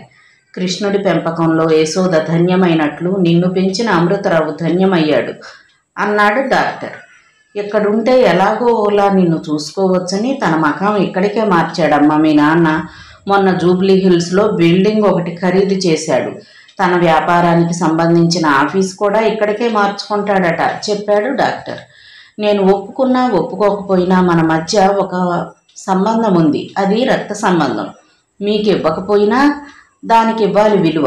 మా నాన్నగారు నాకు అదే చెప్పారు. ఆయన మీ గురించి చెప్తూ, లేనిది ఉందనుకోవటం ఎంత తప్పో ఉన్నది లేదనుకోవడం కూడా అంతే తప్పు అని. ఆయనకి నీకు మధ్య ఉన్నది రక్త సంబంధం, దాన్ని కాదనకూడదు అని చెప్పారు. ఆయనకి మీరంటే జాలి. ఆయన ఒంటరి పడవలో నడి సముద్రాన చిక్కడి తీరం కనిపించక అల్లాడుతున్న మనిషి. నువ్వు ఒడ్డున కనిపిస్తున్న చిరుదీపానివి. ఈ దీపాన్ని ఆయన కళ్ళకు కనపడకుండా చేయడానికి నేనెవరిని? అది మానవత్వం ఉన్న మనిషి చేయాల్సిన పని కాదమ్మా అన్నారు నాన్నగారు. ఆయనకి ఎవరి పట్ల ద్వేషం లేదు, అందరినీ ప్రేమించాలంటారు. ఆయన శిక్షణలో పెరిగిన దాన్ని కదా. మిమ్మల్ని నేను ప్రేమించడానికి ప్రయత్నిస్తాను. మీ దగ్గర నేను కొన్నాళ్ల పాటు ఉంటాను. కొన్నాళ్ల పాటే తిరిగి మా ఇంటికి వెళ్ళిపోతాను. దానికే ఉప్పొంగిపోయాడు మోహన్ రావు. ఏ మాత్రమైనా చాలమ్మా. నా కూతురితో కలిసి ఉన్న ఆనందం కొద్ది రోజులైనా పర్వాలేదు. ఇంటికి వెళ్ళిపోవడానికి బట్టలు మందులు సర్దుకోవడం పూర్తి చేసింది యశోద. రావు గారి చెయ్యి పట్టుకొని నడిపిస్తూ తీసుకొచ్చింది. ఆమె అటు ముఖం చేసి కూర్చున్న మోహన్ రావును చూడలేదు. అయిపోయిందా సుధా? నాగస్వరం విన్న నాగులా చివ్వున అటువైపు తల తిప్పాడు మోహన్ రావు. యశోదను రెప్ప వాల్చక చూస్తున్న ఆయన కళ్ళల్లో ఏదో అవ్యక్తమైన భావం, సన్నని నీటి తెర. మాధవి, నా చేయి జారిన మణిపూస, నిన్నొక గాజు ముక్కగా చూశాను కదా, అందుకే నన్నిలా శిక్షించావు. నీ విలువ తెలిసిన వాడి చేతిలో రాణించావు. ఆ కన్నీటి తెర వెనుక అతని మనసు మోగగా రోధిస్తోంది. అయిపోయిందమ్మా. నాన్నగారు, మీరు కాసేపు ఇక్కడ కూర్చోండి, నేను ఆటో తీసుకొస్తాను. సుధ నోట ఆ పిలుపుకు తను ఏనాటికైనా నోచుకుంటాడా? ఈ జన్మ చాలదేమో. లహరి లేచి గుమ్మం దగ్గరకు వెళ్ళి తండ్రిని నెమ్మదిగా నడిపించుకువచ్చి కుర్చీలో కూర్చోబెట్టి వెళ్ళబోయింది ఆటో కోసం. ఆటో ఎందుకమ్మా, మన కారుందిగా, గొంతు పెగల్చుకుని అన్నాడు మోహన్ రావు. మా కుటుంబం మీద మీ నీడ కూడా పడ్డానికి వీల్లేదండి. ఇప్పటి వరకు చల్లగా సాగుతున్న సంసారం మా అమ్మా నాన్నది. మీ కారణంగా వాళ్లల్లో కలతలు రేగితే నేను మిమ్మల్ని జన్మలో క్షమించలేను, మీ ముఖం చూడలేను, ఖచ్చితంగా చెప్పింది లహరి. అవును తల్లి, ఒకసారి నీ పెళ్లి చెడగొట్టినా ధ్యాసే లేనివాడిని అన్నాడు మోహన్ రావు. లహరి ఆటో పిలుచుకువచ్చింది. తల్లిని తండ్రిని తీసుకెళ్లి కూర్చోబెట్టింది. మీరు వెళ్ళండి నాన్నగారు, నేను కొద్ది రోజుల పాటు ఆయన దగ్గర ఉండి వస్తాను అన్నది. ఇప్పుడే వెళ్తావా తల్లి? ఈ ఎడబాటు ఎప్పుడో ఓసారి తప్పదనుకున్నాను, కానీ అది ఎంత తొందరలో ఉంటుందనుకోలేదు. విచారంతో మ్లానమైపోయింది అమృతరావు గారి వదనం. అమ్మాయి ఆయన దగ్గరికి వెళ్ళడం ఏంటండి? మీ తండ్రి కూతుళ్ళు కలిసి ఏం కూడబలుక్కున్నారు? భయ విహ్వలతతో అడిగింది యశోద. కొద్ది రోజుల పాటు లహరి ఆయన దగ్గర ఉండి వస్తుంది అన్నారు రావు గారు. అదే ఎందుకు అని అడుగుతున్నాను. ఎందుకేమిటి పిచ్చి మొహమ, ఆయన తండ్రి. పిల్లలు తండ్రి దగ్గర ఉండక ఇంకెవరి దగ్గర ఉంటారు? అబ్బా అంటూ యశోద ఆ మాటలు వినలేకపోతున్నట్లుగా చెవులు మూసుకుంది. ఆటో పోని చెప్పారు రావు గారు. తండ్రి చేతిని తన చేతిలోకి తీసుకుని నొక్కి వదిలి ఆటో వెళ్ళిపోయాక లోపలికి వచ్చింది లహరి. మీ ఇంటికి వస్తున్నాను, పదండిక, లహరి అంది మోహన్ రావుతో. ఇప్పుడేనా? తబ్బిబ్బైపోయాడు మోహన్ రావు. ఇప్పుడే వస్తానన్నాక ఎప్పుడైతేనేం అన్నది. డాక్టర్ గారు, మీ మేలు ఈ జన్మలో మరవలేను. మీ రాయబారం ఇంత త్వరగా ఫలిస్తుందనుకోలేదు. డాక్టర్ గారి చేతిని తన రెండు చేతులతో పట్టుకున్నాడు మోహన్ రావు. కూతురు చేతిని ఆప్యాయంగా అందుకుని మబ్బుల్లో తేలిపోతున్నట్లుగా కదిలిపోతున్న అతన్ని ఆర్ద్రంగా చూశాడు డాక్టర్. హే భగవాన్, ఈ సృష్టిలో ఎటువంటి తీయదనం పెట్టావయ్యా. భార్యను భార్యగా ఏనాడూ చూడనివాడు కూతుర్ని గుండెల్లో పెట్టుకున్నాడు. ఇదేం మమతాపాసం, ఇదేమి రక్తపాసం. సుహాసిని పెళ్లి కుదిరింది. ఆ రోజు ఎంగేజ్మెంట్. ఆ సాయంత్రం తన ఫ్రెండ్స్ అందరినీ ఇంటికి పిలిచి పార్టీ ఇచ్చాడు నిరంజన్. పార్టీకి షమ్మి కూడా వచ్చాడు. కానీ ఎవరెంత బలవంత పెట్టినా డ్రింక్ తీసుకోలేదు. నేను 2 సార్లు డ్రింక్ చేసిన ఫలితం అమ్మ ఒక పూట భోజనం మానేసింది. 3వసారి డ్రింక్ చేశానని తెలిస్తే 2వ పూట కూడా మానేస్తానంది. 3వసారి డ్రింక్ చేసి మా అమ్మను చంపుకోలేను, కాబట్టి నన్ను బలవంత పెట్టొద్దు. ఇలా మడికట్టుకున్న వాళ్ల ముందు తాగాలంటే తాగే వాళ్ళకి ఇబ్బందిరా. అయినా నాకు సెలవియ్యి, వెళ్ళిపోతాను. వద్దొద్దు, కూర్చో, కనీసం కూల్ డ్రింక్ అయినా తీసుకో అన్నాడు నిరంజన్. ఏమిటో ఈ అమ్మలు అమ్మమ్మలు. మనం మగవాళ్ళం, బయట ఎన్నో ఒత్తిళ్ళు. ఏదో కొద్దిగా రిలాక్స్ అవుదామని కొంచెం సిప్ చేస్తే కొంపలేం తగలబడిపోయినట్లు గోల చేస్తారు. నిరంజన్ గొణుక్కుంటూ వెళ్ళి షమ్మీకి కూల్ డ్రింక్ తీసుకొచ్చి సుహా అని చెప్పాడు. సుహాసిని ఫ్రిడ్జ్లోంచి ఆరెంజ్ బాటిల్ తీసింది. ఇదిగో అంటూ నిరంజన్ సైగ చేశాడు. అర్థమైనట్లుగా చిరునవ్వు నవ్వింది. నిరంజన్ ఫ్రెండ్స్ అంతా చిత్తుగా తాగి జోకులు పేలుస్తూ నవ్వుతున్నారు. ముఖ్యంగా లేడీస్ మీద పచ్చిగా మాట్లాడుకుంటున్నారు. ఇదివరలో అయితే షమ్మి ఇలాంటి సంభాషణకు అడ్డు తగిలేవాడు. స్త్రీలను గౌరవించకపోతే మనం అధపాతాళానికి కృంగిపోతామా అని చెప్పేవాడు. ఇప్పుడు ఆ ఆసక్తి లేదు. ఇప్పుడు ఆ మనిషి కాదు. ఒక స్త్రీ వల్ల ఘోరంగా మోసగించబడి స్త్రీలను నెత్తిన పెట్టుకున్నట్లుగా మాట్లాడలేడు. ఒకవేళ మాట్లాడితే విన్నవాళ్లు పకపకా నవ్వుతారు. అలాగని వాళ్ళ మాటల్ని ఎంజాయ్ చేయలేకపోతున్నాడు. నేనిక వస్తారా అని లేచాడు షమ్మి. ఎందుకో ఒళ్ళు తూలినట్లుగా కళ్ళు తిరిగినట్లుగా అయింది. టేబుల్ పట్టుకుని కింద పడకుండా ఆపుకున్నాడు. ఏమిట్రా, ఏమైంది? నిరంజన్ కంగారుగా అడిగాడు. ఎందుకో కళ్ళు తిరుగుతున్నాయి. కళ్ళు మాకు తిరగాలి, నీకెందుకు తిరుగుతున్నాయిరా? తను గొప్ప జోక్ పేల్చినట్లుగా భళ్ళున నవ్వాడు నిరంజన్. పొద్దున్నుండి కోర్టు కేసులతో స్ట్రెయిన్ అయి ఉంటావు. కాసేపు రెస్ట్ తీసుకో. నేనొచ్చి మీ ఇంటి దగ్గర దిగపెట్టి వస్తాను. సుహా, షమ్మీని పైకి తీసుకెళ్ళమ్మా. పార్టీ అవగానే అతన్ని ఇంటి దగ్గర డ్రాప్ చేస్తాను అన్నాడు. వద్దులేరా, నేను వెళతాను. కోటు భుజం మీద వేసుకున్నాడు షమ్మి. నువ్విలా తూలుతూ సోలుతూ వెళ్ళావంటే మీ అమ్మ తాగావనుకుంటుంది. నువ్వు తాగలేదని చెప్పడానికైనా నేను వెంట ఉండాలి. ఎంత? 10 minutes. వచ్చేస్తాను. ఈలోగా నువ్వు రెస్ట్ తీసుకో, కొంచెం సర్దుకుంటుంది. సుహాసిని షమ్మి చెయ్యి పట్టుకుని పైకి తీసుకెళ్లి బెడ్ మీద పడుకోబెట్టి ఏసీ ఆన్ చేసి వెళ్ళిపోయింది. ఏదో కళ్ళు తిరగటం కాదు, పూర్తిగా మగత ఆవరించింది షమ్మిని. ఈ ప్రపంచానికి ఆవల అంతరాళంలో తిరుగుతున్నట్లుగా ఒక ఫీలింగ్. ఏదో అస్పష్టమైన ఆకారాలు. ఎవరో చేతులు చాచి కౌగలించుకుంటున్నారు.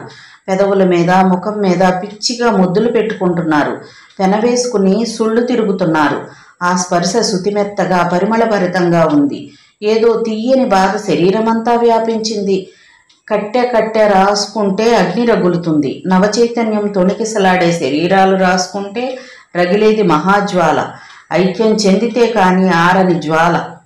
వ్యవసమైన అతని చేతులు ఆమె చుట్టూ బిగుస్తున్నాయి.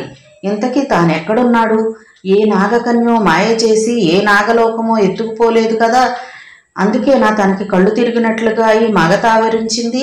ఈమె నాగకన్య, గంధర్వకన్య? చూద్దామంటే కళ్ళు తెరుచుకోవడం లేదే. ఈ మత్తు ఆమె చల్లిందేనేమో. షమ్మి శక్తినంతా కూడా తీసుకుని కళ్ళు విప్పాడు. అతని అరమోడ్పు కన్నుల ముందు కనిపించింది నాగకన్య కాదు, గంధర్వకన్య కాదు, కిన్నెర. అంతులేని మోహావేశంతో రగులుతున్న కిన్నెర. మొగలి పొదలో జంటపామును పెనవేసుకుని బుసలు కొడుతున్నట్లుగా పున్నమి నాగులా కిన్నెర. కౌగిట పట్టిన అప్సర స్త్రీ హఠాత్తుగా అస్థిపంజరమైపోయినట్లుగా దడుసుకున్నాడు షమ్మి.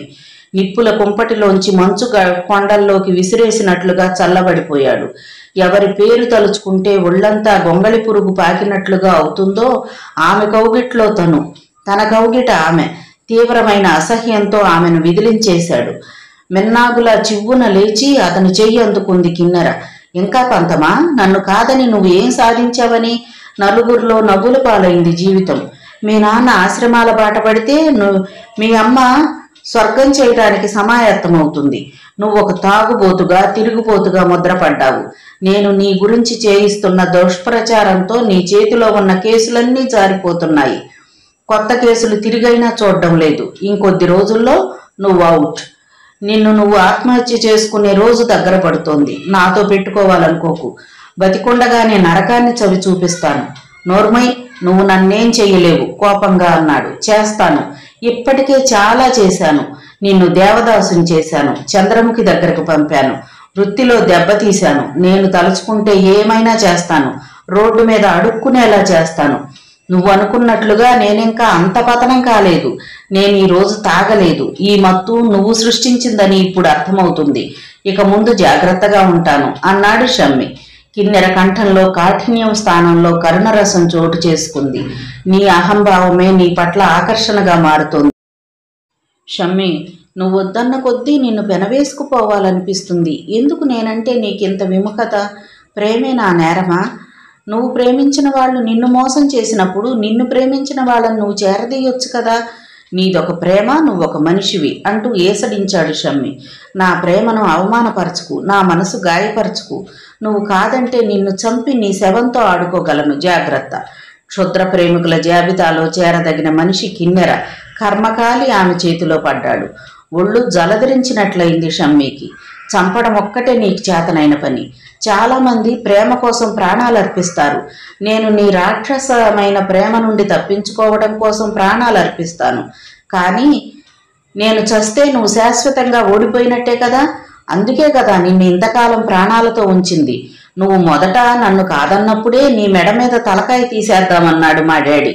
నువ్వు చస్తే నేను గెలిచినట్టు కాదనే నిన్ను బ్రతకనిచ్చాను. ఇప్పుడు బ్రతకనిస్తాను. నేను బ్రతికినన్నాళ్ళు నిన్ను గెలవడానికి ప్రయత్నిస్తాను అని గదిలో నుంచి బయటకు వెళ్ళిపోయింది కిన్నెర. షమ్మీ కూడా నెమ్మదిగా గోడలను ఆసరా చేసుకుని దిగి వచ్చాడు. పార్టీ పూర్తయి వెళ్ళిపోతున్న మిత్రులకు వీడ్కోలిచ్చి లోపలికి వస్తున్న నిరంజన్, ఎలా ఉంది ఇప్పుడు, తలదిరగడం తగ్గిందా అని అడిగాడు. నువ్వు శత్రుపక్షపాతివని నాకు తెలుసు నిరంజన్, కానీ మిత్రద్రోహిమని కూడా ఇవాళ స్పష్టమైంది తీక్షణంగా అన్నాడు షమ్మీ. నిరంజన్ తేలిగ్గా నవ్వేసి అన్నాడు, ఇది మిత్రద్రోహమని నేను అనుకోవడం లేదు. 100 అబద్ధాలాడి ఒక పెళ్లి చేయొచ్చు అన్నారు పెద్దలు.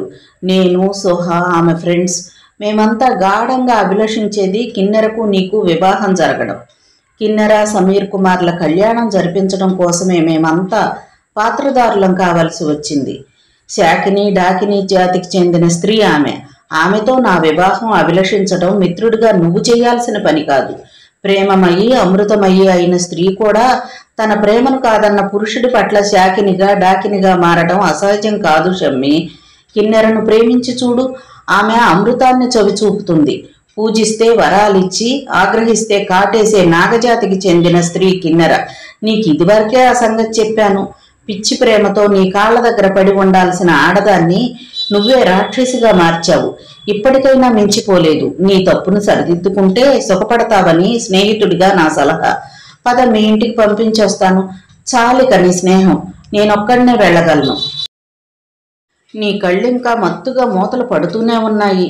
నువ్విలా మబ్బుల పల్లకి ఎక్కి మీ అమ్మ ముందుకు వెళితే ఆమె నువ్వు తాగావనుకుంటుంది. నువ్వు తాగలేదని సాక్ష్యం చెప్పడానికైనా నేను నీ వెంట ఉండడం అవసరం కదా అంటూ కారు తాళం చెవి షమ్మీ నుండి తీసుకున్నాడు నిరంజన్.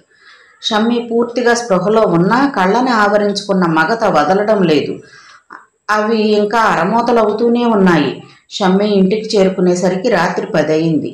ఇంటి ముందు కారాపి దిగి ఇంట్లోకి వస్తుంటే కావాలనే షమ్మీ చేయి పట్టుకున్నాడు నిరంజన్. నన్ను పట్టుకోనక్కర్లేదు, నేను నడవగలను, చేతిని విదిలించాడు. షమ్మీ విదిలిస్తూనే తూలాడు. షమ్మీ రాక కోసం వేచి ఉన్న భారతి కళ్ళు విప్పార్చుకొని చూస్తోంది. నిరంజన్ చెయ్యి పట్టుకుని నడిపించుకు వస్తున్నాడంటే వీడు మళ్ళీ తాగాడన్నమాట. ఒక్కసారిగా ఆమె గుండెల్లో పెద్ద బండరాయి దొర్లిపడ్డట్టుగా అయింది. తాను ఓ పూట భోజనం మానేస్తే కొడుకు ఇట్టే మారిపోతాడని ఎంత పిచ్చిగా భ్రమపడింది. ఒకసారి తాగుడు రుచి మరిగిన మనిషిని దారి నుండి తప్పించడం ఎంత అసాధ్యమో ఇప్పుడు తెలుస్తుంది. యారా, తాగావు కదూ? పిడుగుపడినట్లుగా అడిగింది. తల్లి అంత రౌద్రమూర్తి కావడం ఎప్పుడూ చూడలేదు షమ్మీ. అదిరిపడ్డాడు. లేదు ఆంటీ, తాగలేదు. మా ఇంట్లో పార్టీ జరిగిన మాట నిజమే, కానీ షమ్మీ కూల్ డ్రింక్ మాత్రం తీసుకున్నాడు, నిరంజన్ చెప్పాడు. నువ్వు ఒక తోడు దొంగవి. నీ మాట ఎవరు నమ్ముతారు? పార్టీ అని 10 మందిని పిలిచి తాగుడు పోయించడానికి నీకు అంత డబ్బు తేరగా వస్తుందా? నీకిదేం పాడు బుద్ధి నిరంజన్, కోపంగా అంది భారతి. ఒట్ట ఆంటీ, షమ్మీ తాగలేదు. ఈసారి కనుక తాగితే మీరు 2వ పూట కూడా తిండి మానేస్తానన్నారట కదా, అందుకని కూల్ డ్రింక్ మాత్రం తీసుకున్నాడు అన్నాడు నిరంజన్ తనని తాను సమర్థించుకుంటూ. చేసిన తప్పుకి తోడు ఒక అబద్ధం. చేసిన తప్పు ఒప్పుకుంటే శిక్ష కొంతైనా తగ్గేదేమో గాని అబద్ధమాడి చేసిన తప్పును రెట్టింపు చేశారు. వాడు తాగాడో లేదో వాడి కళ్ళు చెబుతున్నాయి. ఇక నువ్వు వెళ్ళు నిరంజన్, కోపంగా అంది భారతి. నమ్మకపోతే నేనేం చెయ్యను అన్నట్లుగా భుజాలు కనుబొమ్మలు ఎగరేసి వెళ్ళిపోయాడు నిరంజన్. నువ్వు కూడా వెళ్ళి పడుకో షమ్మీ. ఓహో, నువ్వు ఈ రాత్రి నిద్రపోకుండా నా గురించే ఆలోచిస్తావు. నేను తాగలేదమ్మా, కూల్ డ్రింకులో ఎవరో మత్తు మందు కలిపారు అని నన్ను నమ్మమంటావు. నేను మరీ అంత వెర్రి తల్లిని కాదులే అన్నది భారతి. కావాలంటే నా నోరు వాసన చూడు అన్నాడు షమ్మీ. కృష్ణుడు నోరు చూసిన యశోద జన్మధన్యమైంది. నీ నోరు వాసన చూస్తే నీ కన్న తల్లి జన్మధన్యం కాదు గాని మరణానికి ముహూర్తం నిర్ణయమైపోతుంది. నన్ను విసిగించక వెళ్ళి పడుకో. అతనికి వాదించే శక్తి కూడా లేనట్లు కళ్ళు మూతలు పడిపోతుంటే పైకి వెళ్లే ఓపిక కూడా లేక అక్కడే సోఫాలో కూర్చొని నిద్రపోయాడు. సుదీర్ఘమైన నిట్టూర్పు భారతి గుండెల్ని చీల్చుకుంటూ బయటకు వచ్చింది. ముచ్చటగా 3వసారి కూడా తాగి తన మరణానికి ముహూర్తం పెట్టాడు కొడుకు. భగ్న ప్రేమ హృదయాన్ని బద్దలు కొడుతుంటే భరించలేక కొడుకు తాగుడుకు బానిసయ్యాడు. వ్యభిచారులు, దొంగలు, కూనీకోరులు ఈ తాగుళ్లోంచే పుట్టుకు వస్తారు. అట్టడుగు స్థానంలోకి చేరిపోతారు. బతికొండగానే నిత్య నరకం అనుభవిస్తారు. ప్రస్తుతం కొడుకు పొందే నరకాన్ని చూడకుండా ముందుగానే ఈ ప్రపంచం నుండి నిష్క్రమించడం సుఖం కదా అని ఆలోచించింది. తెల్లవారింది. షమ్మీకి మెలకువ వచ్చింది. తల భారంగా, కళ్ళు బరువుగా అనిపించాయి.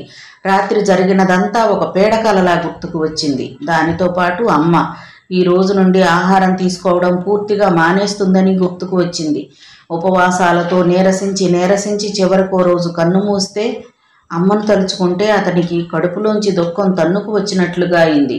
అమ్మా అమ్మా అని పెద్దగా పిలుస్తూ సోఫాలోంచి లేచాడు.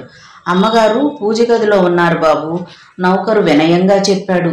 షమ్మీ మనసు కొద్దిగా తేలిక పడింది. వెంటనే స్నానం చేసి ఎప్పుడూ లేనిది నుదుట కుంకుమ బొట్టు పెట్టుకొని అతి బుద్ధిమంతుడై వెళ్ళి పూజ గదిలో తల్లి పక్కన కూర్చున్నాడు. ఆమె భగవంతుడి స్తోత్రాలేవో నిశ్శబ్దంగా చదువుకుంటుంది. పావుగంట తర్వాత చదువుతున్న పుస్తకం మూసి దేవునికి పసుపు, కుంకుమ, పూలు, అక్షతలు వేసి హారతిచ్చింది.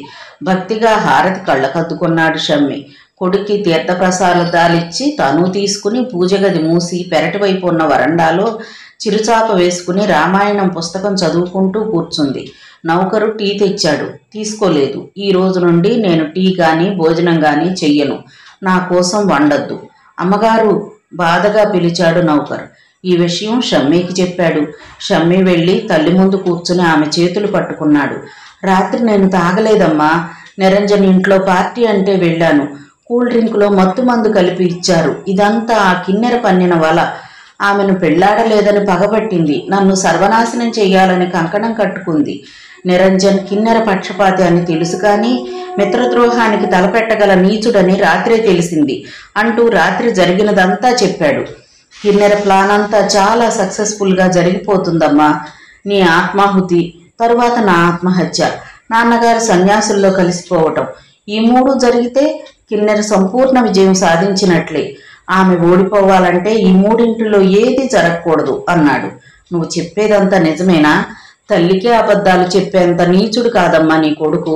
ఇదంతా చూస్తుంటే పేటల మీద పెళ్లి పెటాకులు కావడంలో ఆ రాక్షస్ పాత్ర ఉందేమో అనిపిస్తుంది. ఆ ఫోటోలు, ఆ లేఖలు ఆమె సృష్టించి ఉండొచ్చుగా.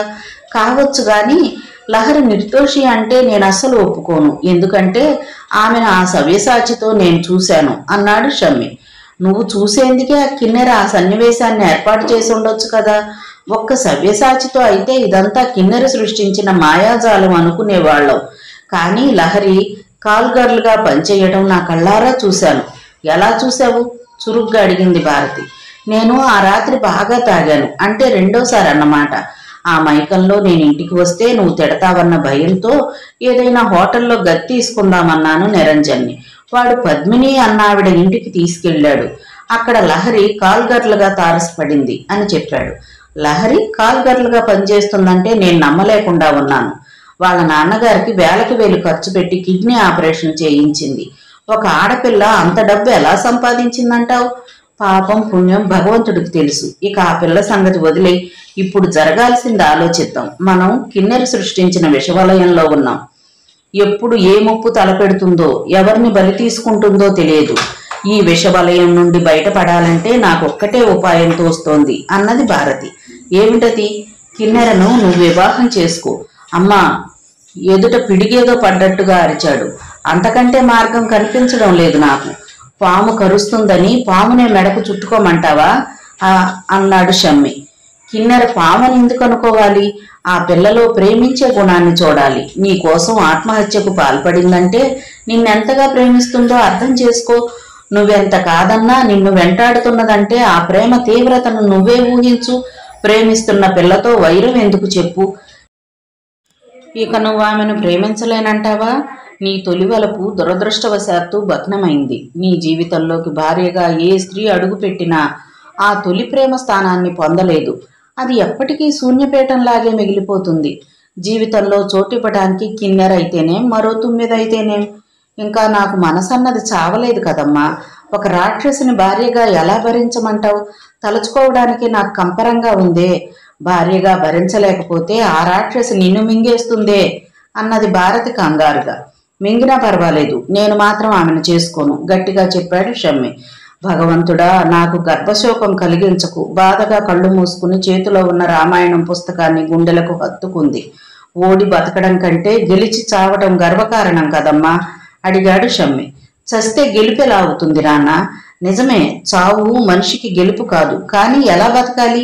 పిల్లి చేతిలో ఎలుకలాగా బతకడం ఎంత దుర్భరం. మగవాడినయ్యుండి ఓ ఆడదాని చేతిలో ఆట బొమ్మ కావడం ఎంత సిగ్గుచేటైన విషయం. ఆమె ఆట కట్టించకపోతే తన మగసిరికే తలవంపులు. కిన్నెర, ఇంతకాలం నాతో ఆడావు నిరంజన్ అడ్డు పెట్టుకుని. ఆ నిరంజన్నే అడ్డు పెట్టుకుని నేనాడతాను నీతో ఈ ఆటలో. నువ్వు చిత్తు కాక తప్పదు అనుకున్నాడు షమ్మి. కారు హారన్ చప్పుడు విని సుధ వచ్చిందన్న ఆశతో బయటకు పరుగున వచ్చింది యశోద. కారు దిగి లోపలికి వస్తున్నాడు మోహన్ రావు. గడప బయటికి పెట్టిన అడుగు చప్పున లోనికి తీసుకుంది యశోద. మోహన్ రావు చొరవగా లోపలికి వచ్చేస్తూ చక్రపాణి లేడా అని అడిగాడు. బయటికి వెళ్లారు. పిల్లలు గీత కాలేజీకి, రవి స్కూల్కి వెళ్లారు. అక్కడున్న కుర్చీలో ఆమె చెప్పకపోయినా కూర్చున్నాడు మోహన్ రావు. ఇక నుండి నేను ఇక్కడే ఉండదలుచుకుంటున్నాను. నా ఆఫీస్ కూడా ఇక్కడికే షిఫ్ట్ చేస్తున్నాను. అందుకని ఇక్కడ ఒక సొంత ఇల్లు ఉండటం మంచిదని బంజారా హిల్స్లో అమ్మకానికి ఉన్న ఒక బిల్డింగ్ కొన్నాను. మన సుధ పేరు మీదే కొన్నాను. ఎల్లుండి దశమికే గృహప్రవేశం. చక్రపాణిని సకుటుంబంగా ఆహ్వానిద్దామని వచ్చాను అంటూ ఇన్విటేషన్ అందివ్వబోయాడు. యశోద తీసుకోలేదు. మన సుధ చాలా కంపరంగా తోచింది యశోదకు. అతడు ఆమెను యగాదిగా చూస్తూ, 25 ఏళ్ల తర్వాత కూడా నువ్వు ఇంకా ఆనాటి మాధవిగానే ఉన్నావు. ఏ మాత్రం మార్పు లేదు. ఇందులోని రహస్యం నీ సంసార సుఖమే అనుకుంటున్నాను అన్నాడు. యశోదకు మాట్లాడాలనిపించలేదు. చక్రపాణితో నువ్వు లేచిపోయినప్పుడు మీ ఇద్దరూ ఎక్కడ ఉన్నా వెతికి చంపాలన్న ఆగ్రహం కలిగింది. కానీ జీవితం నేర్పిన పాఠంతో ఆ తరువాత చాలా మారిపోయాను. జీవితం నాకు పాఠం నేర్పడమే కాదు, నిన్ను నిర్దాక్షిణ్యంగా శిక్షించింది. ఎవరి ప్రేమకు నోచుకొని ఒంటరిగా చేసి ఇప్పుడు నీ మీద నాకు ద్వేషం కానీ అసహ్యం కానీ లేవు. కానీ నాకున్నాయి. మీరిక ఏ వంకతోనూ ఇక్కడికి రావద్దు కటువుగా అంది యశోద. మోహన్ రావు ఎర్రబడిన ముఖంతో లేవబోతుండగా అమృతరావు గారు ప్రవేశించారు. ఎంతసేపు అయింది మీరు వచ్చి? స్నేహపూర్వకంగా ప్రశ్నించారు. ఇప్పుడే. ఎల్లుండి దశమికి గృహప్రవేశం చేస్తున్నాం. మీరంతా సకుటుంబంగా రావాలి. నాకిక ఎవరున్నారు మీరు తప్ప అంటూ ఇన్విటేషన్ అందించాడు మోహన్ రావు. మంచిది, ముక్తసరిగా అన్నారు రావు గారు. ఊరికే మంచిదంటే కుదరదు. మీరందరూ తప్పకుండా రావాలి. నాకు మీరు తప్ప ఎవ్వరూ లేరు. రావుగారు యశోద కళ్ళల్లోకి చూశారు. అక్కడ ఏం కనిపించిందో కానీ నిర్లిప్తంగా అన్నారు. మోహన్ రావు గారు, మీరు మరోలా అనుకోవద్దు. మీరు మా ఇంటికి రావడం మాకిష్టం లేదు. మీ పిల్లను మీకు ఇచ్చేశాను కదా, ఇక మా జోలికి రాకుండా ఉంటారని ఆశించాను. కానీ వస్తున్నారు. సంతోషంగా సాగిపోతున్న మా జీవితాలలో తుఫాన్ రేపకండి. మోహన్ రావు గారి భుజాల మీద చెయ్యేసి ఫెళ్ళున నవ్వాడు. పిల్లను పంపించావు గాని పిల్ల తల్లిని పంపలేదుగా. నల్లబడింది రావు గారి ముఖం. అయినా పిల్ల తల్లి మీద నాకిప్పుడు వ్యామోహం గాని ఆమె నాకు చెందాలని కోరిక కానీ లేవు. ఇప్పుడు ఆమె నాకు పరసతి. కానీ ఏమిటో నా వాళ్ళన్న ఆత్మీయతాభావం అంతే. అంతకు మించి చెడు ఉద్దేశం లేదు. నన్ను నమ్మండి. మా నూతన గృహప్రవేశానికి మీరంతా వస్తే సంతోషిస్తాను. ముఖ్యంగా సుధ సంతోషిస్తుంది. నా దగ్గరకు వచ్చిందన్న మాటే గాని నాతో ఏమీ మాట్లాడడం లేదు. చాలా విచారంగా ఉంటుంది. మీరు వస్తే తన ఒంటరితనం పోతుంది. ముఖ్యంగా మీ సుధ కోసమైనా రండి. సుధ సంగతి నాకు తెలుసండి. స్నేహంతో గాని మరో విధంగా గాని మన 2 కుటుంబాలు కలవాలని ఆమె ఏనాటికి కోరుకోదు. మా కుటుంబం మీద మీ ఛాయ పట్టం కూడా ఆమెకిష్టం లేదు. ఆమెకి వనవాసపు రోజులు అంతే. సుధకి నా దగ్గరికి రావడం ఇష్టం లేదు. నాకు ఆ సంగతి తెలుసు. కానీ నా సర్వస్వం దారపోసైనా ఆమె ప్రేమను పొందడానికి ప్రయత్నిస్తాను. అలాగే మీ మనసుల్లోని దురభిప్రాయాన్ని కూడా తొలగించడానికి ప్రయత్నిస్తాను. నేను ఆనాటి మోహన్ రావుని కాదు. ఈనాటి మోహన్ రావు వేరే. అందరితో నన్ను అసహ్యించుకొని ద్వేషించే వాళ్లతో సైతం మంచిగా ఉండాలని కోరుకుంటున్న మోహన్ రావుని. వస్తాను. విసవిస బయటికి నడిచి కారెక్కి పోనీ అని చెప్పాడు డ్రైవర్కు. కారు వెళ్ళిపోయింది. నాకు తెలుసు అతడు ఏమీ మారలేదు. అతడు మళ్ళీ మళ్ళీ వస్తూనే ఉంటాడు. మనం ఎక్కడికైనా పారిపోదామండి. అతను ఎట్టి పరిస్థితుల్లోనూ కనుక్కోలేని విధంగా చాలా దూరంగా రావుగారి ఎదలో తలుంచి ఏడవసాగింది యశోద. 25 ఏళ్ల క్రితం ఆ పని సాధ్యమైంది యశోద. ఇప్పుడు కాదు. అప్పుడు నువ్వు నేను. ఇప్పుడు అతనికి మనకు మధ్య సుధ ఉంది. సుధ మనది అనుకున్నంత వరకు ఈ ఊరు విడిచి వెళ్లడం సాధ్యం కాదు అన్నారు రావుగారు. ఈ ఊళ్ళో అతడు ఉన్నంత వరకు మనకి మనశ్శాంతి కరువేనండి. భయం మనశ్శాంతిని కరువు చేస్తుంది. ఆ భయానికి జన్మస్థానం మన మనస్సే కదా. అదేదో మనసులోనే ఊహించుకుని భయపడితే ఆ తప్పు మనదే కానీ అతనిది కాదు అన్నారు. మీరెప్పుడూ ఎవ్వరిని చెడ్డగా అనుకోరు. అదే మీలో ఉన్న గొప్ప గుణం. ఈ గొప్పదనపు నీడలో ఎంతకాలం నిశ్చింతగా ఉన్నాను. ఇక ముందు ఏమవుతుందో దిగులుగా అంది యశోద. ఏమీ కాదు. ఆపద వస్తుంది అనుకుంటేనే భయం. నిజంగా ఆపద వచ్చినప్పుడు భయం ఉండదు. ఆపద వచ్చినప్పుడు భయం ఉండదు. అప్పుడు మనసు ఒక విధమైన నిశ్చేష్టతకు లోనవుతుంది. కాబట్టి అందుకని ఆపద రాకముందే వస్తుందని ఊహించుకుని భయపడడం అనవసరం అంటాను. మా సుధకివి వనవాసపు రోజులు అని అమృతరావు గారు అన్నారు. కానీ లహరి కవి నిజానికి రాణివాసపు రోజులు అనాలి. అడుగు తీసి అడుగు పెడితే కూతురు కందిపోతుందేమో అన్నట్లుగా చూస్తున్నాడు మోహన్ రావు. ఖరీదైన చీరలు, అతి విలువైన నగలు, అపురూపమైనవి ఎన్నెన్నో ఆమె కోసం తెచ్చాడు. ఒక్క పని చేయకుండా ఇంటి నిండా నౌకర్లు. ప్రత్యేకంగా ఆమె కోసం ఓ కారు కూడా ఖరీదు చేశాడు. ఉక్కిరి బిక్కిరి అవుతున్నట్లుగా ఉంది లహరి. ఎరువు సొమ్ము బరువు చేటు అన్నట్లుగా ఎంతెంత ఖరీదు గల నగలు చీరలు నాకెందుకండి? నేను పేదింటి పిల్లని. ఏనాడు ఇంత ఖరీదు కట్టలేదు పెట్టలేదు. ఇప్పుడు నడమంత్రపు సిరి అన్నట్లుగా ఇవి అనుభవించలేను. దయ ఉంచి నన్ను ఇదివరకులాగానే సాదాసేదాగా ఉండనివ్వండి. ఎరువు సొమ్ము బరువు చేటేమో కానీ నీ సొమ్ము నీకు బరువు ఎలా అవుతుందమ్మా? ఇదంతా నీ కన్న తండ్రి స్వార్జితం అంటే నీదన్నమాటేగా. నీదైన సంపదని నీది కాదు అనుకునే వేదాంతం నేర్పాడా అమ్మా చక్రపాణి? కోటీశ్వరుడి కూతురివి సాదాసేదంగా ఉండాలంటే ఎలా కుదురుతుంది తల్లి? మన స్థాయికి తగ్గట్టుగా ఉండాలి. నా దగ్గరకు వచ్చింది నన్ను సంతోష పెట్టడానికే గాని దుఃఖ పెట్టడానికి కాదుగా. మీకు కూతురు లేని లోటు తీరుద్దామని వచ్చానండి అన్నది లహరి. మరి నన్ను నాన్నగారు అని పిలవు ఎందుకని? మీ యందు నాకు ఆ భావం కలిగిన రోజు అలాగే పిలుస్తానండి. ఇప్పుడు మాత్రం పిలవలేను. మనసులో ఆ భావం కలగందే ఊరికే పెదవులతో పిలిచి లాభమేమిటి? నేను అలా ఎవ్వరినీ మోసం చెయ్యలేను. మా నాన్నగారు అబద్ధాలు డాంబికాలు సహించేవారు కాదు అన్నది లహరి. తన కూతురు తనని పరాయివాడిగా చూడటం ఎంతటి రంపపు కోత! నాన్నగారు, ఆ 4 అక్షరాలలో ఎంతటి భక్తిభావం! నాన్నగారు అంటూ ఆమె ఆత్మీయంగా పలికినప్పుడల్లా మోహన్ రావు ముఖంలో నీలి తెరలు వాలినట్లుగా అవుతాయి. తను ఏం చేస్తే చక్రపాణిని మర్చిపోతుంది ఈ పిల్ల? ఏం చేస్తే అంతటి మమకారాన్ని ఆ పిల్ల నుండి పొందగలుగుతాడు? దశమి రోజు గృహప్రవేశం గ్రాండ్గా జరిగింది. పరిచయస్తులు, స్నేహితులు, ఆఫీసు స్టాఫ్ ఎందరెందరో వచ్చారు. వాళ్ళందరికీ చక్కని విందు ఇచ్చాడు మోహన్ రావు. కూతుర్ని తన వెంట తిప్పుకుంటూ అందరికీ ఆమెను పరిచయం చేశాడు. తన సర్వ సంపదకి, బిజినెస్ వ్యవహారాలకి ఆమె ఏకైక వారసురాలని కూడా ప్రకటించాడు. కిన్నెరను మభ్యపరచడానికి ఏదో 4 రోజులు ఇతని దగ్గర తలదాచుకుందామని వచ్చి ఒక బంగారు పంజరంలో బందీ అయిపోతున్నట్లుగా కలవరపడింది లహరి. తనిప్పుడు ఒక కోటీశ్వరుడి కూతురు. హఠాత్తుగా తన జీవితంలో సంభవించిన ఒక మార్పు సంతోషంగా తలెగ్గలేకపోతోంది. ఈ బంగారు వల నుండి బయటపడి సంగీత పాఠాలు చెప్పే వేద మాస్టారు అమృతరావు కూతురుగా బతకటానికే తన మనసు ఇష్టపడుతూ ఉంది. తంతే గారెల బొట్టలో పడ్డాము అంటారే, సరిగ్గా అలా జరిగింది సుధ పని. సత్యం నీ పెళ్లి చెడగొట్టాలని సుధ పూర్వోత్తరాలన్నీ తోడితే అది ఆమెకు రాజయోగం తెచ్చిపెట్టాయి. ఇప్పుడు ఆమె కోటీశ్వరుడైన తండ్రి వెంట రాజభోగాలు అనుభవిస్తుంది. ఆ మోహన్ రావు బంజారా హిల్స్ లో కోట్లు పెట్టి కూతురు కోసం మహారాజా ప్యాలెస్ లాంటి ఇల్లొకటి కొన్నాడు. గృహప్రవేశం సందర్భంగా వచ్చిన ఆహూతులందరికీ ఆమెను పరిచయం చేశాడు. తన కోట్లకి ఆమె ఏకైక వారసురాలని ప్రకటించాడు. పనిగట్టుకుని వచ్చి చెప్పాడు నిరంజన్ షమ్మీకి. షమ్మీ చిరాకు పడ్డాడు. ఇప్పుడు ఆమె సంగతులన్నీ నాకెందుకు చెప్తున్నావు? నిన్ను మోసగించిన ఒక ఆడదానికి ఎటువంటి స్వర్ణయోగం పట్టిందా అని. భగవంతుడి అంత పిచ్చివాడు, దుర్మార్గులకే అష్ట సంపదలిచ్చి ఎందుకు ఆశీర్వదిస్తాడా అని. పట్టని ఆమెకి ఏ యోగం పడితే నాకెందుకు, నీకెందుకు విసుగ్గా అన్నాడు. అలా అంటావు గాని ఆమె చేసిన గాయం మానిందా నీ మనసులో? మనసుకి గాయమైనా ఒంటికి గాయమైనా కాలం మానుతుంది నిరంజన్. ఇంకా లహర్నే తలుచుకుంటూ కూర్చోవాలని నాకేం లేదు. కొత్త జీవితాన్ని నిర్మించుకోవాలనుకుంటున్నాను. ఆడపిల్లలంటే ఇలా ఉండాలని నా మనసులో ఓ బొమ్మ గీసుకున్నాను. నా కలలకు సాకారం సుధా అనుకున్నాను. ఆమె ముగ్ధ సుకుమారి అనుకున్నాను. కానీ రూపానికి మనసుకి ఏమాత్రం సామీప్యం లేదు. ఒట్టి మోసగత్తెగా తేలింది. మరోసారి ముఖం చూసి మోసపోకూడదన్న గుణపాఠం నేర్పింది.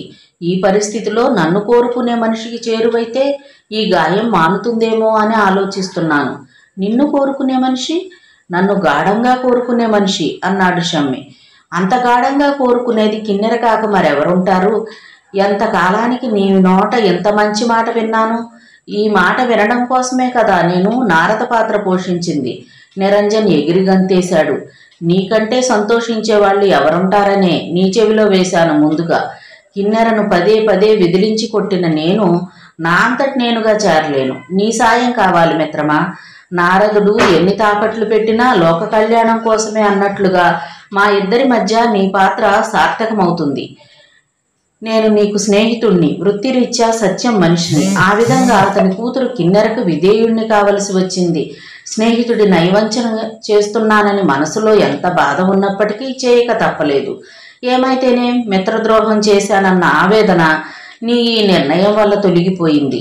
చివరికి కథ సుఖాంతమైంది. నిరంజన్ సంతోషానికి అవతులు లేకుండా పోయింది. అప్పుడే కథ సుఖాంతమైందా?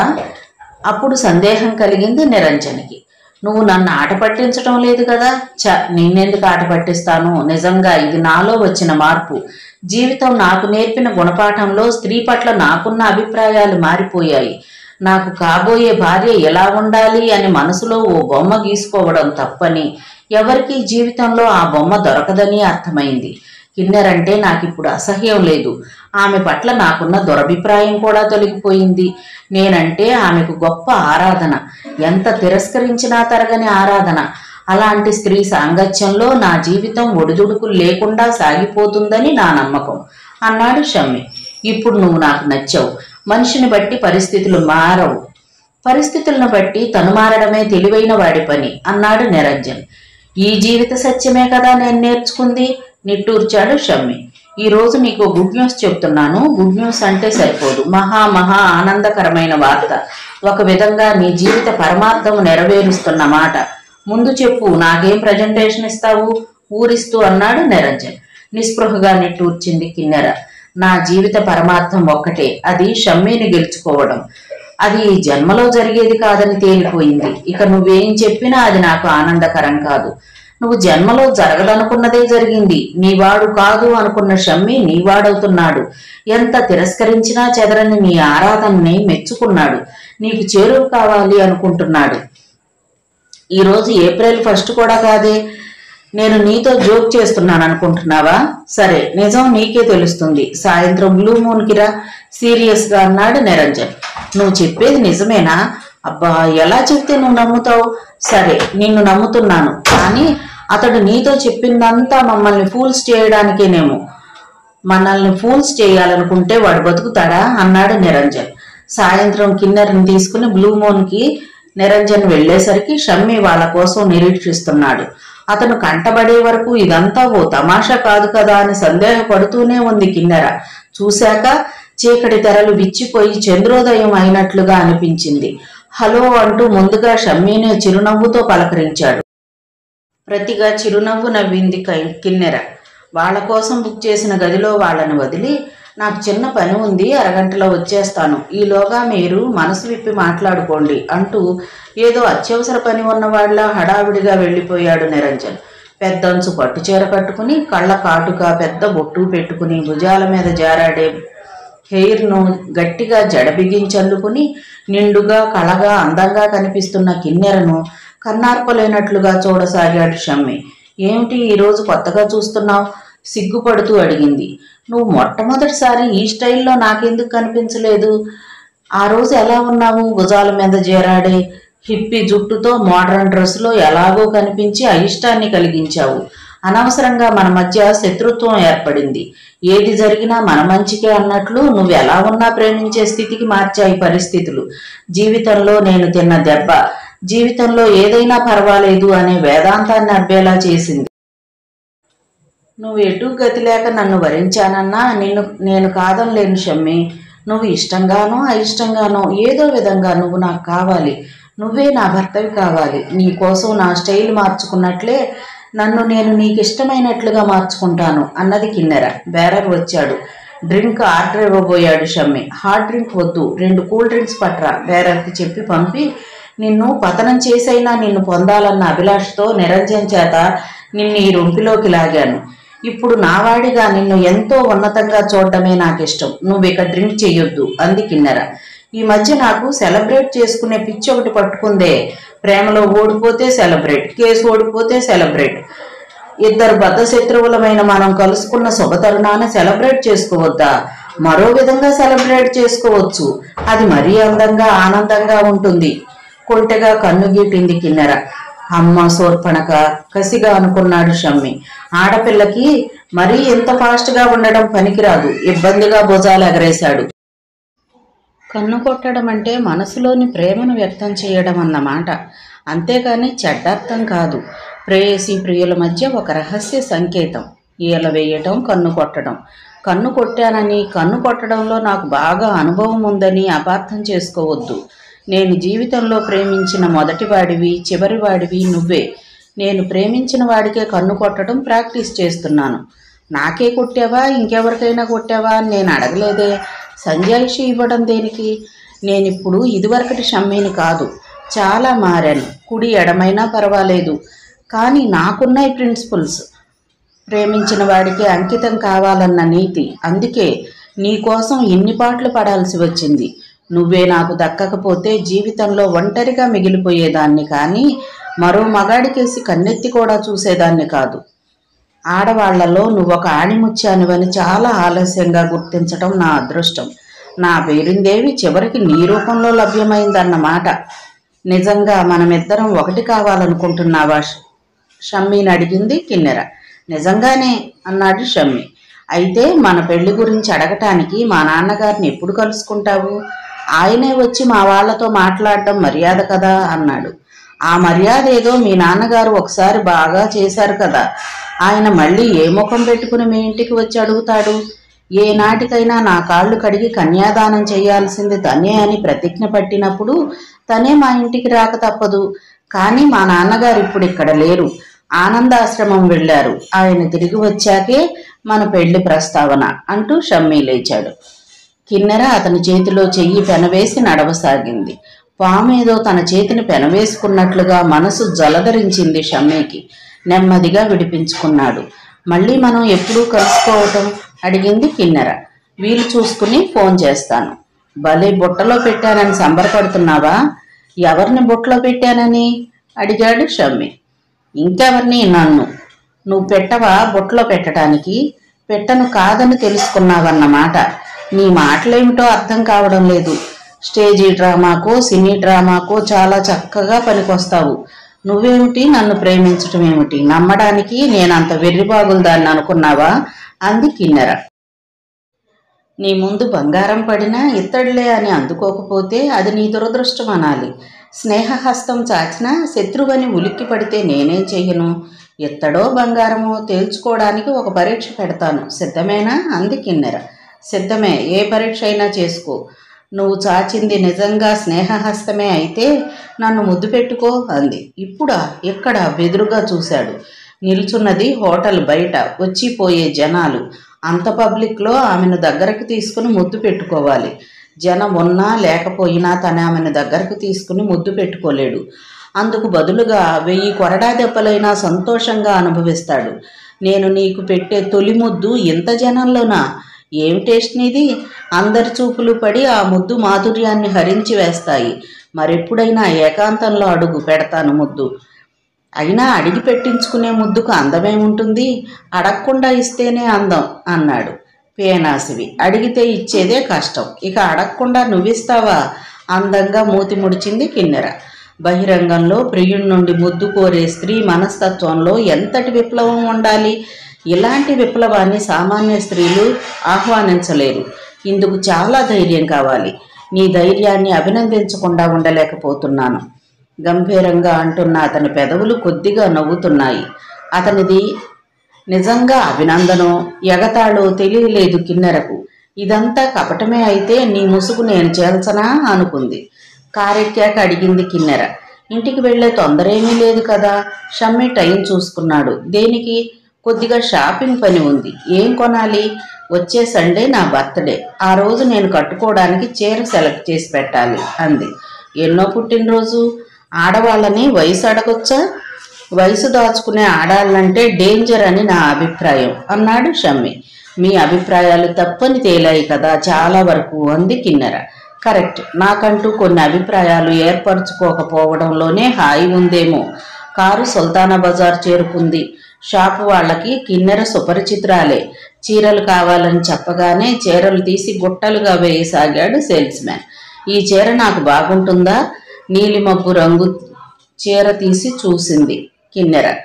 లహరితో ఎంగేజ్మెంట్కి ఇలాంటి చీర సెలెక్ట్ చేశాడు. ఆ చీరలో లహరి నేలాల మబ్బు తునక నేలకు దిగి వచ్చినట్లుగా ఉంటుందని కూడా అన్నాడు.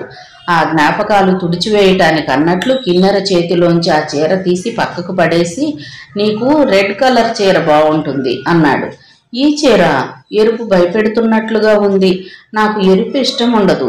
ఇక ముందు నా ఇష్టాలు నీ ఇష్టాలైతే బాగుంటుంది కదా అన్నాడు షమ్మి. ఓకే, అలా అయితేనే మన వైవాహిక జీవితం పాలు తేనె కలిసినట్లుగా అవుతుంది. వెనక ముందు చూడకుండా ఆ రెడ్ చీరను ప్యాక్ చేయమంది కిన్నెర. బ్లూ మూన్ నుండి షమ్మి కారులోనే వచ్చిన కిన్నెర కారు నువ్వేళ్ల వెనకాలే తెచ్చాడు డ్రైవర్. షాపింగ్ ముగించుకుని బయటకు వచ్చేసరికి అక్కడ ఆమె కోసం రెడీగా ఉంది ఆ కారు. కిన్నెర తన కారులోకి ఎక్కి, మళ్ళీ ఎప్పుడు మనం కలుసుకోవడం అడిగింది. Next Sunday. అంటే నా బర్త్డేకి వస్తున్నావన్నమాట. Thank you. కానీ 3 రోజులు 3 యుగాలన్నమాట. ఈ 3 రోజులు నిన్నే తలుచుకుంటూ గడిపివేయడానికి తీయగా ఏమైనా ఇచ్చి వెళ్ళకూడదు అడిగింది కిన్నెర. ఏమివ్వాలి? తెలియనట్టు. తెలిసినా ఇవ్వను. ఎందుకు? 2 జీవితాలు ముడిపడ్డాకే పెదవులు ముడికి అందం చందం అన్నాడు షమ్మి. ఏది అందమో ఏది చందమో తెలుసు కాబట్టే పద్మాకరం వెళ్ళావా? అదోలా అంది. తేలికొండిలా నీ బుద్ధి మాటి మాటికి చూపెడితే నేను పాములా బుస కొట్టాల్సి వస్తుంది. ఎవరి తప్పులు వాళ్లకున్నాయి. ఒకరి కోసం ఒకరు వేలెత్తి చూపుకుంటే ఎవ్వరికీ సుఖశాంతులుండవు. సారీ. కిన్నెరకి బయ చెప్పి తను కారెక్కాడు షమ్మి. కొద్ది దూరం వెళ్ళాడో లేదో కారు స్లో చేశాడు. లహరి పరిగెత్తినట్టుగా వడివడిగా నడిచిపోతోంది. వెనుక సవ్యసాచి. ఇదిగో ప్లీజ్ ఒక్క మాట పిలుస్తున్నాడు. లహరి ఆగలేదు గాని సవ్యసాచి పరిగెత్తుకుంటూ వెళ్ళి ఆమె రెక్క పట్టుకున్నాడు. అతను అంటున్నదేమో వినిపించలేదు కానీ లహరి మెరుపు వేగంతో చెయ్యెత్తి అతని చెంప చెడులమనిపించడం కనిపించింది షమ్మికి. అతను దిగ్భ్రాంతిగా చూస్తూ ఉండగానే మోహన్ రావు కారు ఆమె పక్కగా ఆపి డోర్ తెరిచాడు. ఆమె ఎక్కగానే కారు కదిలిపోయింది. కర్చీఫ్తో చెంపలు రాసుకుంటూ అవమానంతో మిగిలిపోయిన సవ్యసాచి పక్కన కారాపి, ఏం మిస్టర్, ఆమెకి నీకు చెడిందా అని అడిగాడు కులాసా నవ్వుతో షమ్మి. అనుకోకుండా షమ్మీని చూసి ఉలిక్కి పడ్డాడు సవ్యసాచి. గాయం మీద కారం రాసుకున్నట్టుగా అయింది అతడు ఆ సమయంలో చూడటం. ఏదో గొణుక్కుంటూ రోడ్డుకు అటువైపుగా ఉన్న తన కారెక్కి స్టార్ట్ చేసుకుని వెళ్ళిపోయాడు. ఆ రోజు సాయంత్రం బయటకు వెళ్ళటానికి తయారవుతున్న కూతురుతో, కారులో వెళ్ళమ్మా అని చెప్పాడు మోహన్ రావు. కారొద్దు, నడక హెల్త్కి మంచిది అంటూ బయలుదేరింది లహరి. కోటీశ్వరుడి కూతురు కాలినడకన వెళ్ళడమా అని ఆయన మనసు లబలబలాడిపోయిందేమో. కారు తీసుకుని వెనకే బయలుదేరాడు మోహన్ రావు. లహరి లైబ్రరీకి వెళ్ళింది. అక్కడ ఓ అరగంట కూర్చుని ఇంటి దగ్గర చదువుకోవడానికి ఓ నవల తీసుకుని తిరుగుముఖం పట్టింది. దారిలో సవ్యసాచి పట్టుకున్నాడు. నాటకంలో మన లవ్ జీవితంలో కొనసాగిద్దామా అంటూ. తన కోసం వారం రోజులుగా ట్రై చేస్తున్నాడట కలుసుకోవడానికి. గేటు ముందు గుర్క, ఇంటి ముందు వాచ్మెన్, కుక్కలు. కోటలాంటి మోహన్ రావు ఇంట్లోకి అడుగు పెట్టడానికి ధైర్యం చాలలేదట. అతని నుండి తప్పించుకోవడానికి అన్నట్లుగా గబగబా ఎంత నడిచినా వెనకబడి వేధిస్తుంటే చెంపలు వాయించక తప్పలేదు. ఇదంతా దూరం నుండి గమనిస్తూ కారులో అనుసరిస్తున్న మోహన్ రావు లహరి చేత తన్నులు తిన్న సవ్యసాచి గొడవ చేస్తాడేమోనన్న భయంతో ఆమె పక్కన కారాపి ఆమెను ఎక్కించుకుని బయలుదేరాడు. దారిలో ఒక్క ప్రశ్న కూడా వెయ్యలేదు. ఇంటికి వచ్చాక అడిగాడు, ఫోటోల్లో ఉన్నది అతడే కదమ్మా? అవునండి. అదంతా ఫోటోగ్రఫీ ట్రిక్కా లేక తను ఇంకా దాచి ఉంచడం వల్ల కిన్నెర బలం పుంజుకోవడం తప్ప తనకు ఒరిగేదేమీ లేదు. తనెవ్వరికీ చెప్పలేదని తెలిస్తే కిన్నెర ఇంకా రెచ్చిపోతుంది. ఇప్పటికే ఆమె త్రాచులా బుస కొడుతోంది. ఆమె దురహంకారానికి అడ్డుకట్ట వేయకపోతే లాభం లేదు. కూతురు కోసం సర్వస్వం త్యాగం చేయటానికైనా సిద్ధంగా ఉన్న మోహన్ రావుకి తనెంత ప్రమాదంలో ఉందో చెప్పడం మంచిదనిపించింది. ఇది సత్యం కూతురు కిన్నెర ట్రిక్ అండి. కిన్నెర నీ ఫ్రెండ్ కదమ్మా. నీ పెళ్లి జరిపించడం కోసం తండ్రికే ఎదురు తిరిగింది కదా. అదే కదండి కిన్నెర గొప్పతనం అంటూ తన తండ్రిని ఆరోగ్యవంతుణ్ణి చేసుకోవడం కోసం కిన్నెర చేతిలో తానెలా చిక్కుబడింది, ఆమె చేతిలో కట్పుత్లి అయి ఎలా వేధింపబడింది అంతా చెప్పింది. వింటున్న కొద్దీ మోహన్ రావు కళ్ళు ఎర్రబడిపోయాయి. ఉద్రేకంతో ఊగిపోయాడు. ఆ పిల్ల దాని బాబు ఇక నా చెప్పు కింద తేలనుకు నలిపివేస్తాను. మరి ఈ సవ్యసాచి మాటేమిటి? నాటకంలో పోర్షన్ అయిపోయినా జీవితంలో కంటిన్యూ చేయాలనుకుంటున్నాడట. నేనంటే తలమునకలుగా ప్రేమలో పడిపోయాడట. ఆ మాట మళ్ళీ అనకుండా వెదవకు 3 సార్లు 2 పళ్ళు రాలగొట్టి చేతిలో పెడతాను. సుధాలహరి అంటే సంగీతం మాస్టర్ అమృతరావు కూతురు కాదు, కోటీశ్వరుడు మోహన్ రావు కూతురని, ఆమె కేసి కన్నెత్తి చూసినా కళ్ళు పీకించేస్తానని ఈ వెధవలందరికీ తెలిసేలా చేస్తాను కోపంతో ఊగిపోతూ అన్నాడు. మరి అల్లుడు గారి మాట ఏమిటి? యథార్థం చెప్పి అతని అపార్థం తొలగించి మన ఇంటికి తీసుకువస్తాను. ఆ పని మాత్రం చేయకండి. చెప్పుడు మాటలు నమ్మి తేలిక చేసిన మనిషి నాకు అక్కర్లేదు. సరే సరే, వీళ్ళిద్దరి పని పట్టాక అతని గురించి ఆలోచిస్తాను అన్నాడు మోహన్ రావు. ఆ రోజు ఉదయమే తీరిగ్గా కూర్చుని ఉద్యోగాలకు అప్లికేషన్లేవో ఫిలప్ చేస్తోంది లహరి. ఏంటమ్మా అది? ఏంటో రాస్తున్నావు అంటూ వచ్చాడు మోహన్ రావు. ఉద్యోగానికి అప్లికేషన్ ఫిలప్ చేస్తున్నానండి. ఎవరికి ఉద్యోగం? నాకేనండి. నీకెందుకమ్మా ఉద్యోగం? నీకేం తక్కువని? నాకు ఉద్యోగం చాలా అవసరమండి. ఏమిటి అవసరం అంటూ ఆమెకు ఎదురుగా కుర్చీలో కూర్చున్నాడు మోహన్ రావు. నాన్నగారికి ఆపరేషన్ జరిగి కొద్ది రోజులే అయింది. ఆయన ఈ సమయంలో ఎక్కువ కష్టపడటానికి వీల్లేదు. ఆయనకి విశ్రాంతి ఇవ్వాలంటే ఇద్దరి పని అమ్మ ఒక్కతే చేయాల్సి వస్తోంది. ఈ వయసులో ఆమె అంత కష్టపడటం నేను చూడలేను. వాళ్ళని కొద్దిగా సుఖపెట్టడం కోసం నేను ఉద్యోగం చెయ్యక తప్పదండి అంది లహరి. నేను నిన్ను ఉద్యోగం చేయనిస్తానని ఎలా అనుకున్నావు? ఎవడికో నమస్కారం పెడుతూ ఎవడి చేతి కిందో నా కూతురు పనిచేయడం నేనెలా భరిస్తాననుకున్నావు అన్నాడు మోహన్ రావు. కూతురని అల్లాడిపోతుంటే ఏదో 4 రోజులుండి పోదామని వచ్చాను గాని ఇలా నా మీద అధికారం చెలాయిస్తారనుకోలేదు అని పెదవుల వరకు వచ్చింది. ఈ 4 రోజుల ముచ్చట కోసం మాటకు మాట ఎదురు చెప్పి నొప్పించడం ఎందుకని ఊరుకుంది. నేను ఉద్యోగం చేయక తప్పదండి. బయట చేయడం ఇష్టం లేకపోతే మీ ఆఫీసులోనే ఇవ్వండి ఉద్యోగం. ఆఫీసే నీది కదమ్మా. రోజు వెళ్ళి మన ఆఫీసు వ్యవహారాలు చూసుకోవాలనే నా కోరిక. చూడ్డానికి నాకేమీ అభ్యంతరం లేదు, కానీ నాకు జీతం కావాలి అంది లహరి. మీ అమ్మ వాళ్ళ కోసమేనా? వాళ్ళ కోసమే. ఇదివరకు నీ చేత ఉద్యోగం చేయించి నీ డబ్బు తీసుకున్నారేమో కానీ ఇప్పుడు తీసుకుంటారని నేను అనుకోను. ఎందుకంటే ఇప్పుడు నువ్వు పరాయి పిల్లవి. చక్రపాణి సంగతి నాకు బాగా తెలుసు. నేను ఏనాటికి పరాయిదాన్ని కాదు వాళ్ళకి. అయితే ఈ రోజే నిన్ను ఉద్యోగంలో అపాయింట్ చేసి 1 నెల శాలరీ అడ్వాన్స్గా ఇస్తాను. పట్టుకెళ్ళి ఇచ్చి చూడు అన్నాడు. సరిగ్గా అంతే జరిగింది. నాకు కావలసింది నా కూతురు, కానీ కూతురు సంపాదించే డబ్బు కాదు. అది తీసుకెళ్ళి అతనికే ఇచ్చేయి కోపంగా అంది తల్లి. పరాయి సొమ్మును నేను ఎట్టి పరిస్థితుల్లోనూ తాకేవాడిని కాదని నీకు తెలుసుగా లహరి. నేను జీవితంలో చేసింది ఒకే ఒక తప్పు, అది పరదారను గ్రహించటం. అది జీవన్మరణ సమస్యలో మీ అమ్మ ఉండగా తప్పని పరిస్థితిలో ఆమెను పాణిగ్రహణం చేయాల్సి వచ్చింది అన్నారు రావుగారు. నేను మీకు పరాయిదాన్నా నాన్నగారు? గాయపడ్డట్టుగా అడిగింది లహరి. నువ్వు నా పెద్ద కూతురువి తల్లి. మరి నా డబ్బెందుకు ముట్టరు? ఇప్పుడు నీ డబ్బు తీసుకుంటే నిన్ను పెంచినందుకు కూలీ తీసుకున్నట్టే. నాన్నగారు అప్పుడే ఎంత పరాయిదైపోయింది వీళ్లకు తనకి. లహరి మనసు వెలవెల్లాడినట్లుగా అయింది. నీ డబ్బు నన్ను తీసుకోమని ఇంకెప్పుడూ బలవంత పెట్టకు అన్నారు వాళ్ళు. ఇంటికి తిరిగి వచ్చి అతడు శాలరీ ఇచ్చిన కవర్ అతనికే ఇచ్చేసింది. ఇది నీ డబ్బు, నీ పేరున బ్యాంకులో వేస్తాను. రోజు ఆఫీస్కి వెళ్ళి మన బిజినెస్ వ్యవహారాలు చూస్తూ ఉండు. నీ శాలరీ నెలకు 5,000. 5,000? సుధాలహరి ఎంఏకు ఆ మాత్రం జీతం ఉండొద్దు అన్నాడు మోహన్ రావు. నెలకి 5,000, 500 వచ్చినా చాలని ఆఫీసుల చుట్టూ కాన్వెంట్ల చుట్టూ చెప్పులరిగేలా తిరిగిన ఆ రోజులున్నాయి. కానీ ఇప్పుడు ఇంత శాలరీ వచ్చినా సంతోషం లేదు. ఇందులో నయా పైసా కూడా తన వాళ్ళు ముట్టనప్పుడు ఎంతొస్తే ఏం లాభం? మొదటి వార్నింగ్ అందింది సత్యానికి మోహన్ రావు నుండి. నా కూతురు కేసి కన్నెత్తి చూశారా, నిన్ను నీ కూతుర్ని మట్టిలో కలిపేస్తాను అంటూ. నేను ఆరా తీయకపోతే ఈ కూతురు అన్నది ఎక్కడుండేది తెలిసేది కాదు. వాడికి కూతుర్ని చూపించి తప్పు చేశాను. ఆ కూతురు కోసం నా మీద కాలు దూవుతున్నాడు అన్నాడు సత్యం. ఏడ్చాడు వెధవ. తీసి పారేసింది కిన్నెర. లేచిపోయింది దాని కూతురు తన కూతురు అని చెప్పుకోవడానికి సిగ్గుపడాల్సింది పోయి ఎవ్వరికీ లేని కూతురు తనకే ఉందన్నట్లుగా ఫీల్ అవుతున్నాడు వెంగళాయి. అతడిని మరీ అంత తేలిగ్గా తీసేయడానికి వీల్లేదమ్మా.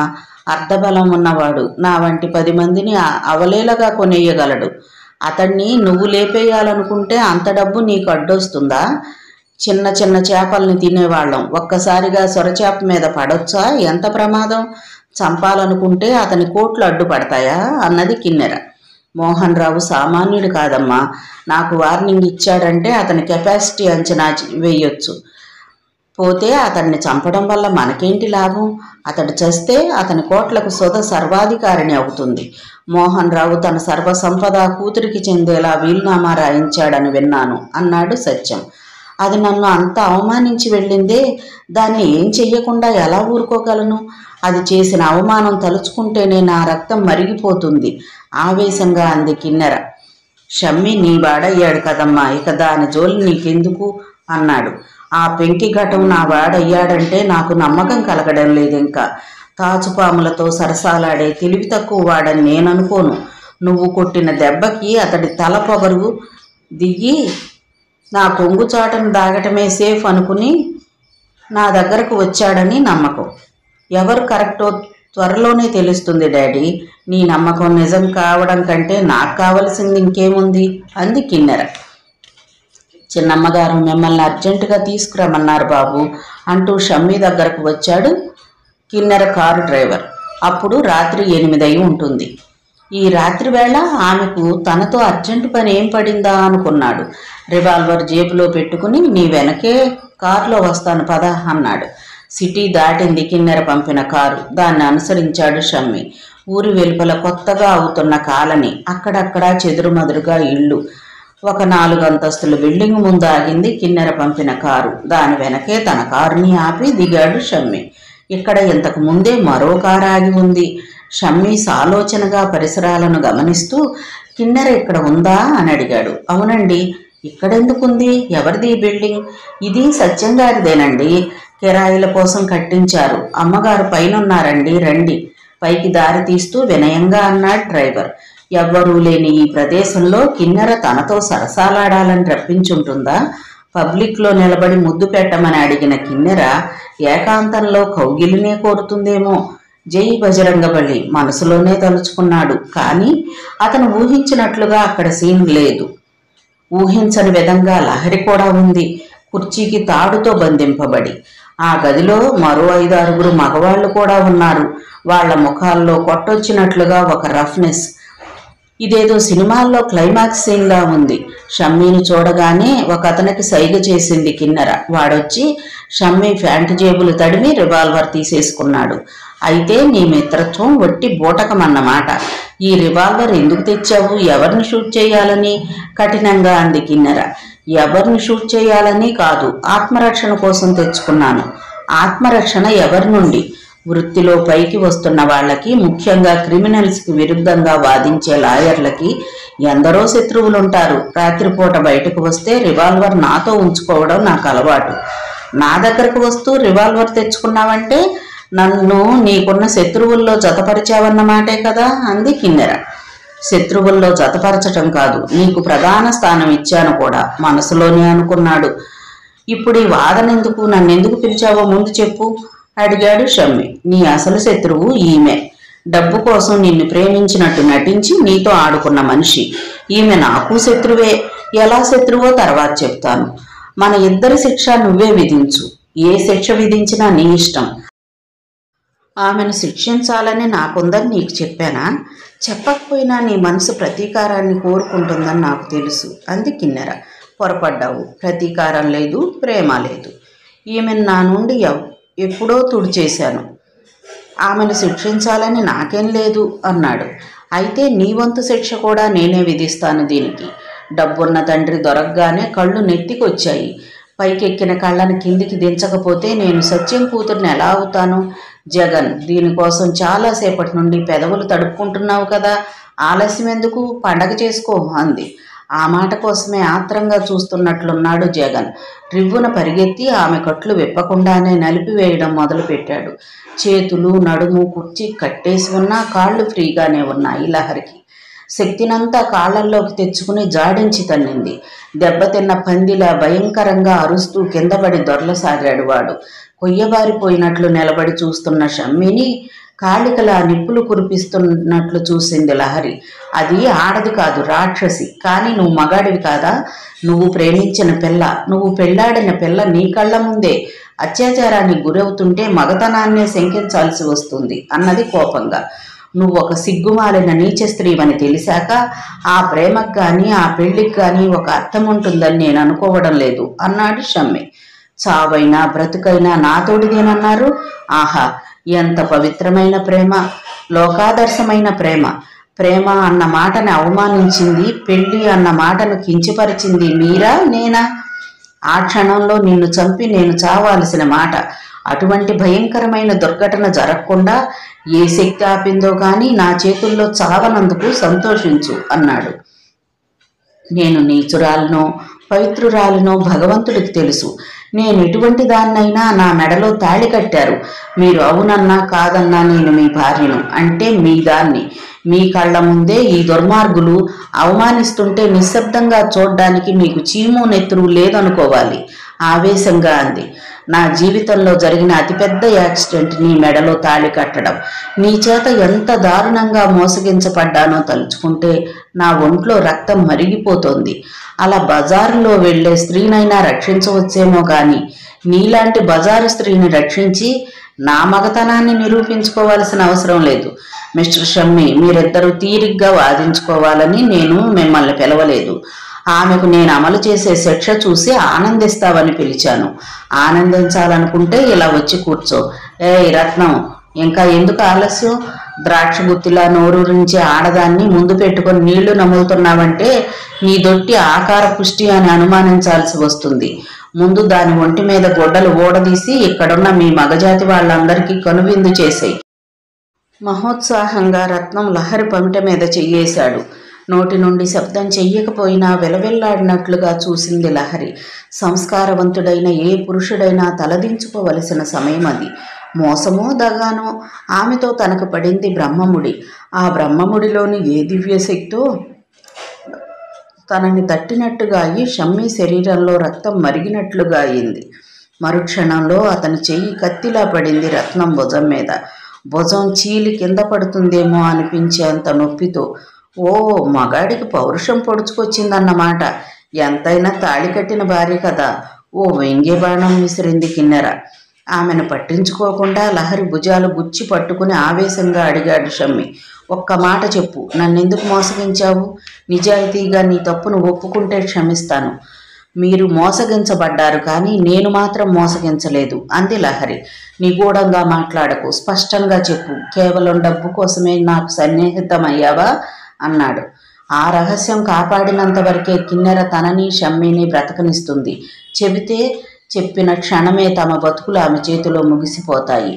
ఏమీ చెప్పలేని నిస్సహాయతతో లహరి కళ్ళల్లో నీళ్లు సుళ్ళు తిరుగుతున్నాయి. అతడు తనకొక నీచురాలిగా చేదరించుకుంటుంటే గుండె లోతుల్లోంచి దుఃఖం తన్నుకు రాసాగింది. మీరిద్దరూ అపార్థాలు తొలగించుకుని ఆనందంతో ఏకమైపోవాలని రప్పించలేదు. నీ ముసుగు చీల్చడానికి పిలిచాను. లహరి మీద నీ మనసు విరిగిందో లేదో నీకిది పరీక్ష. ఆమె చేసిన తప్పేమిటి? నేను ప్రేమిస్తున్నవాడు ఆమెను ప్రేమించడమే అంది కిన్నెర. ఆ ప్రేమ ఇప్పుడు చచ్చిపోయింది కానీ దయచేసి ఆమె దారిన ఆమెను విడిచిపెట్టు అన్నాడు. ఆహా, వదిలిపెట్టను. ఆమె నన్ను చాలా ఘోరంగా అవమానించింది. ప్రతీకారం తీర్చుకొనిదే వదలను. స్నేహితురాలు శత్రువెలా అయింది అడిగాడు షమ్మి. ఆ కథంతా నీకు తీరిగ్గా వినిపించాలని పిలవలేదు రతన్. దాన్నిక్కడ 4 గోడల మధ్య అవమానిస్తే ఏం లాభం? తీసుకెళ్లి పబ్లిక్లో నిలబెట్టి బట్టలోడది.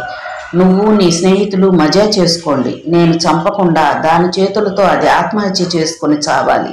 ఇతడి సంగతి ఏమిటో నేను చూసుకుంటాను కర్కశంగా అంది కిన్నెర. నేనుండగా ఆమెనెవ్వరూ అవమానించలేరు. షమ్మి చేతులు బారజాపి లహరికి అడ్డుగా నిలబడ్డాడు. అబ్బా, ఏ మొనగాడి! పేరిందేవమ్మ మీద ప్రేమ పొడుచుకు వచ్చింది సోమయాజికి.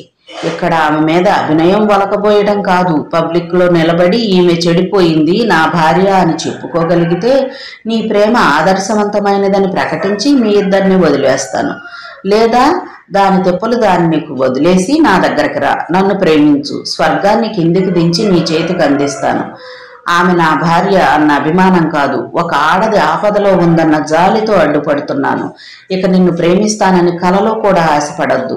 నిరంజన్ అడ్డు పెట్టుకుని నన్ను ఆట ఆడించావు కదా, అలాగే నిన్ను ఆట ఆడిద్దామని నీ దగ్గరకు వచ్చాను. కానీ నువ్వంటే ప్రేమ మొలుచుకొచ్చి కాదు, నువ్వంటే అసహ్యం మాత్రం మొలుచుకొస్తుంది.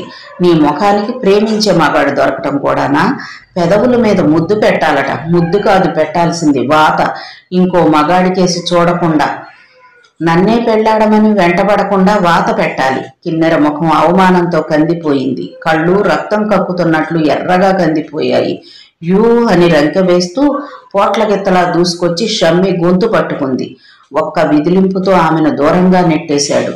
నన్నెంత అవమానించిన వీడికి బతకడానికి వీల్లేదు, చంపేయండి వీణ్ణి.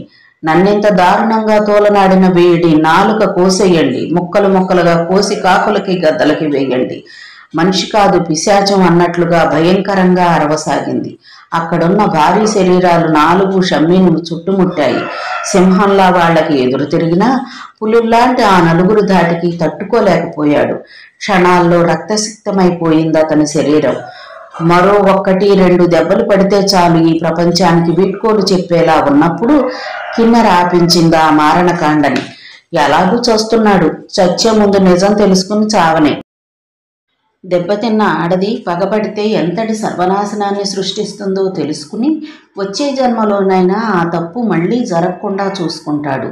వినరా, ఈ సుధాలహరి నేను సృష్టించి నీ దగ్గరకు వదిలిన మాయలేడి. అంటే మారీచుళ్ళ స్వర్ణహరిణ అయి వన్యచిన్నెలు వెదజల్లి నిన్ను ప్రేమ అనే సాగరంలో పూలపడవ ఎక్కించి చివరికి నట్టనడి సంద్రంలో ముంచివేయడంలో సూత్రధారిని నేనే. ఆ సవ్యసాచి నా మనిషే. ఆ ఫోటోలు ప్రేమలేఖలు నా సృష్టే. ఈ సుధాలహరి నిన్ను ప్రేమలో ముంచివేయమంటే తను ప్రేమలో మునిగిపోయింది. నేను ప్రేమించిన వాడిని తను ప్రేమించి తప్పు చేసింది. కోటీశ్వరుడైన తండ్రి దొరకగానే తల పొగరెక్కి నన్ను అవమానించింది. నా చేతిలో కట్పుత్లీ అయ్యి ఆడిన మనిషి నా మీదే కళ్ళెర్ర చేసింది. అందుకే దానికి శిక్ష. ఆ శిక్ష నువ్వు కూడా చూసి నీ జన్మధన్యం చేసుకుని కళ్ళు ముద్దువు గాని. రతన్, కానియండి దాని పని. ఇక్కడే ఇప్పుడే వీడి కళ్ళ ముందే. రాక్షసి, నిన్ను ఆవేశంతో లేవబోయి దెబ్బతిన్న కాళ్ళు సహకరించక కింద పడిపోయాడు. లహరి మరో క్షణంలో ఇనుప పాదాల కింద నలిగిపోయే పువ్వులా అయ్యేదే. కానీ ఏ దేవుడో కనుతెరిచి పంపినట్లుగా మోహన్ రావు పోలీసులతో గదిలోకి అడుగు పెట్టాడు. బెయిల్ మీద కూతుర్ని పోలీస్ కస్టడీ నుండి విడిపించి ఇంటికి తీసుకువచ్చిన సత్యానికి మళ్ళీ మోహన్ రావు నుండి ఫోన్ వచ్చింది.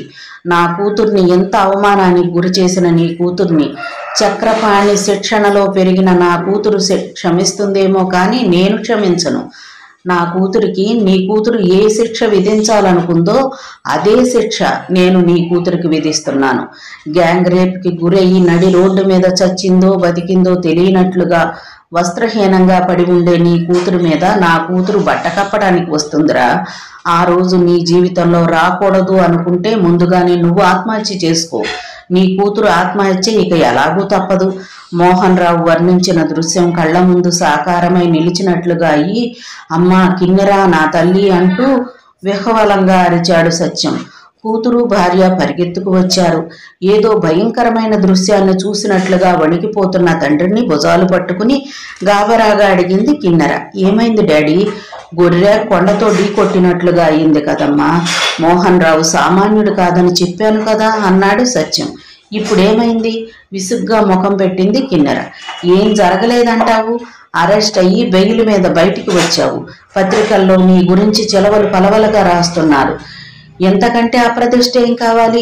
ఇప్పుడేమో మోహన్ రావు ఘాటుగా వార్నింగ్ ఇచ్చాడు అంటూ మోహన్ రావు వార్నింగ్ గురించి కంగారు పడుతూ చెప్పాడు. ఏడ్శాడు. నన్నేం చేస్తాడు? ఆవేశమే గాని ఆలోచన లేని దానివి. వట్టి తెలివి తక్కువ పని చేశావు. ఆనాడే ఆ షమ్మీగాడిని తల తీసేస్తానంటే విన్నావా? పేడా పోయేది. ఆ పిల్లతో పెళ్లి చెయ్యొద్దంటే చేశావు. చేసేదానివి ఏ రెడ్ లైట్ ఏరియా దాన్నో తీసుకువచ్చి చేస్తే చక్కగా రోగం కుదిరేది వాడికి. ఇప్పుడు చూడు, కూతురు మగడని ఆడి మీద ఏగైనా వాలనివ్వడా మోహన్ రావు. ఏళ్ల తపస్సుకు మెచ్చి దేవుడు ఇచ్చిన వరంలా ఆ కూతురు అతనికి దొరికింది. అతనికి ఆమె ఎంత అపురూపమో మనం ఊహించవచ్చు. అలాంటి దానికి ఎవరైనా కీడు తలపెడితే అతడు ఎంత మాత్రం సహించడు. సహించక ఏం చేస్తాడేం? మన జాగ్రత్తలో మనం ఉంటే సరి అంది కిన్నెర నిర్లక్ష్యంగా. ఆ మోహన్ రావు సామాన్యుడు కాదని చెప్పానా? ముఖ్యమంత్రిని, ప్రధానమంత్రిని కొనియగల సత్తా ఉన్నవాడు. మన బాడీ గార్డులను, మన సెక్యూరిటీ కమాండోలను మనకే శత్రువులుగా మార్చి వాళ్ల చేతే చంపించగల సమర్థుడు.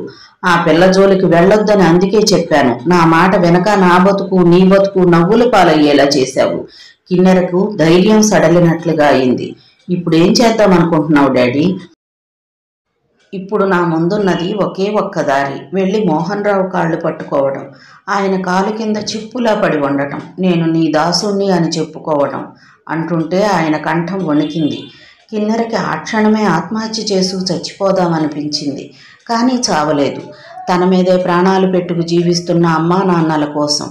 కానీ ఇకపై కిన్నెర జీవన్మృతురాలు. ఆ షాక్ నుండి 2 రోజుల వరకు మనిషి కాలేదు లహరి. ఆమె ఆ రోజు ఆఫీసు నుండి ఇంటికి వస్తూ ఉండగా కిన్నెర మనుషులు కత్తులు చూపించి కారాపి లహరిని బలవంతంగా కారు దించి తమ కారులోకి ఎక్కించుకొని వెళ్ళిపోయారు. డ్రైవర్ ఆ కారుని వెంబడించి వచ్చి నగరం వెలుపల ఆ కారు ఆగిన భవనాన్ని గుర్తుపెట్టుకుని వెళ్ళి మోహన్ రావుకి ఫోన్ చేసి రప్పించాడు. డ్రైవర్ చూపిన చొరవకు, సాహసానికి అప్పటికప్పుడు ₹1,00,000 చెక్కు రాసిచ్చాడు మోహన్ రావు. ఆ సమయానికి ఆయనే రాకపోతే జరిగే ఘోరాన్ని తలుచుకుని వణికిపోయింది. లహరి మనసు మొదటిసారిగా మోహన్ రావు పట్ల ద్వేషరహితమైపోయింది. ఆయన అంతగా అభిమానం వర్షిస్తుంటే తను స్పందించకపోవడం హృదయమున్న మనిషి చేయాల్సిన పని కాదు అనిపించింది లహరికి. నాన్న అంటూ ఆ రోజు మనస్ఫూర్తిగా పిలిచింది. మోహన్ రావు ఆనందంతో తబ్బిబ్బైపోయాడు. కూతురు నక్కున చేర్చుకుని తడికళ్ళు తుడుచుకున్నాడు.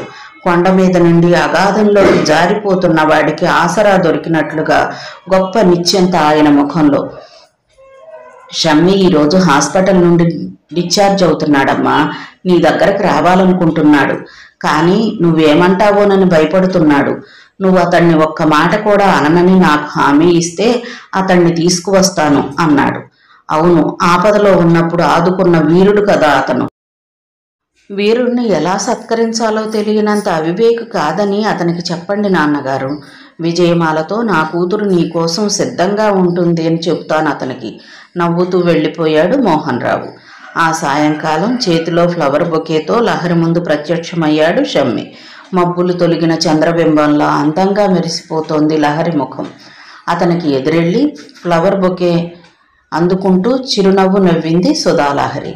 తొలి పొద్దులో తరుపత్రం మీద స్వచ్ఛంగా మెరిసిపోయే మంచు ముత్యంలా స్వచ్ఛంగా ఉందా నవ్వు. శుభం.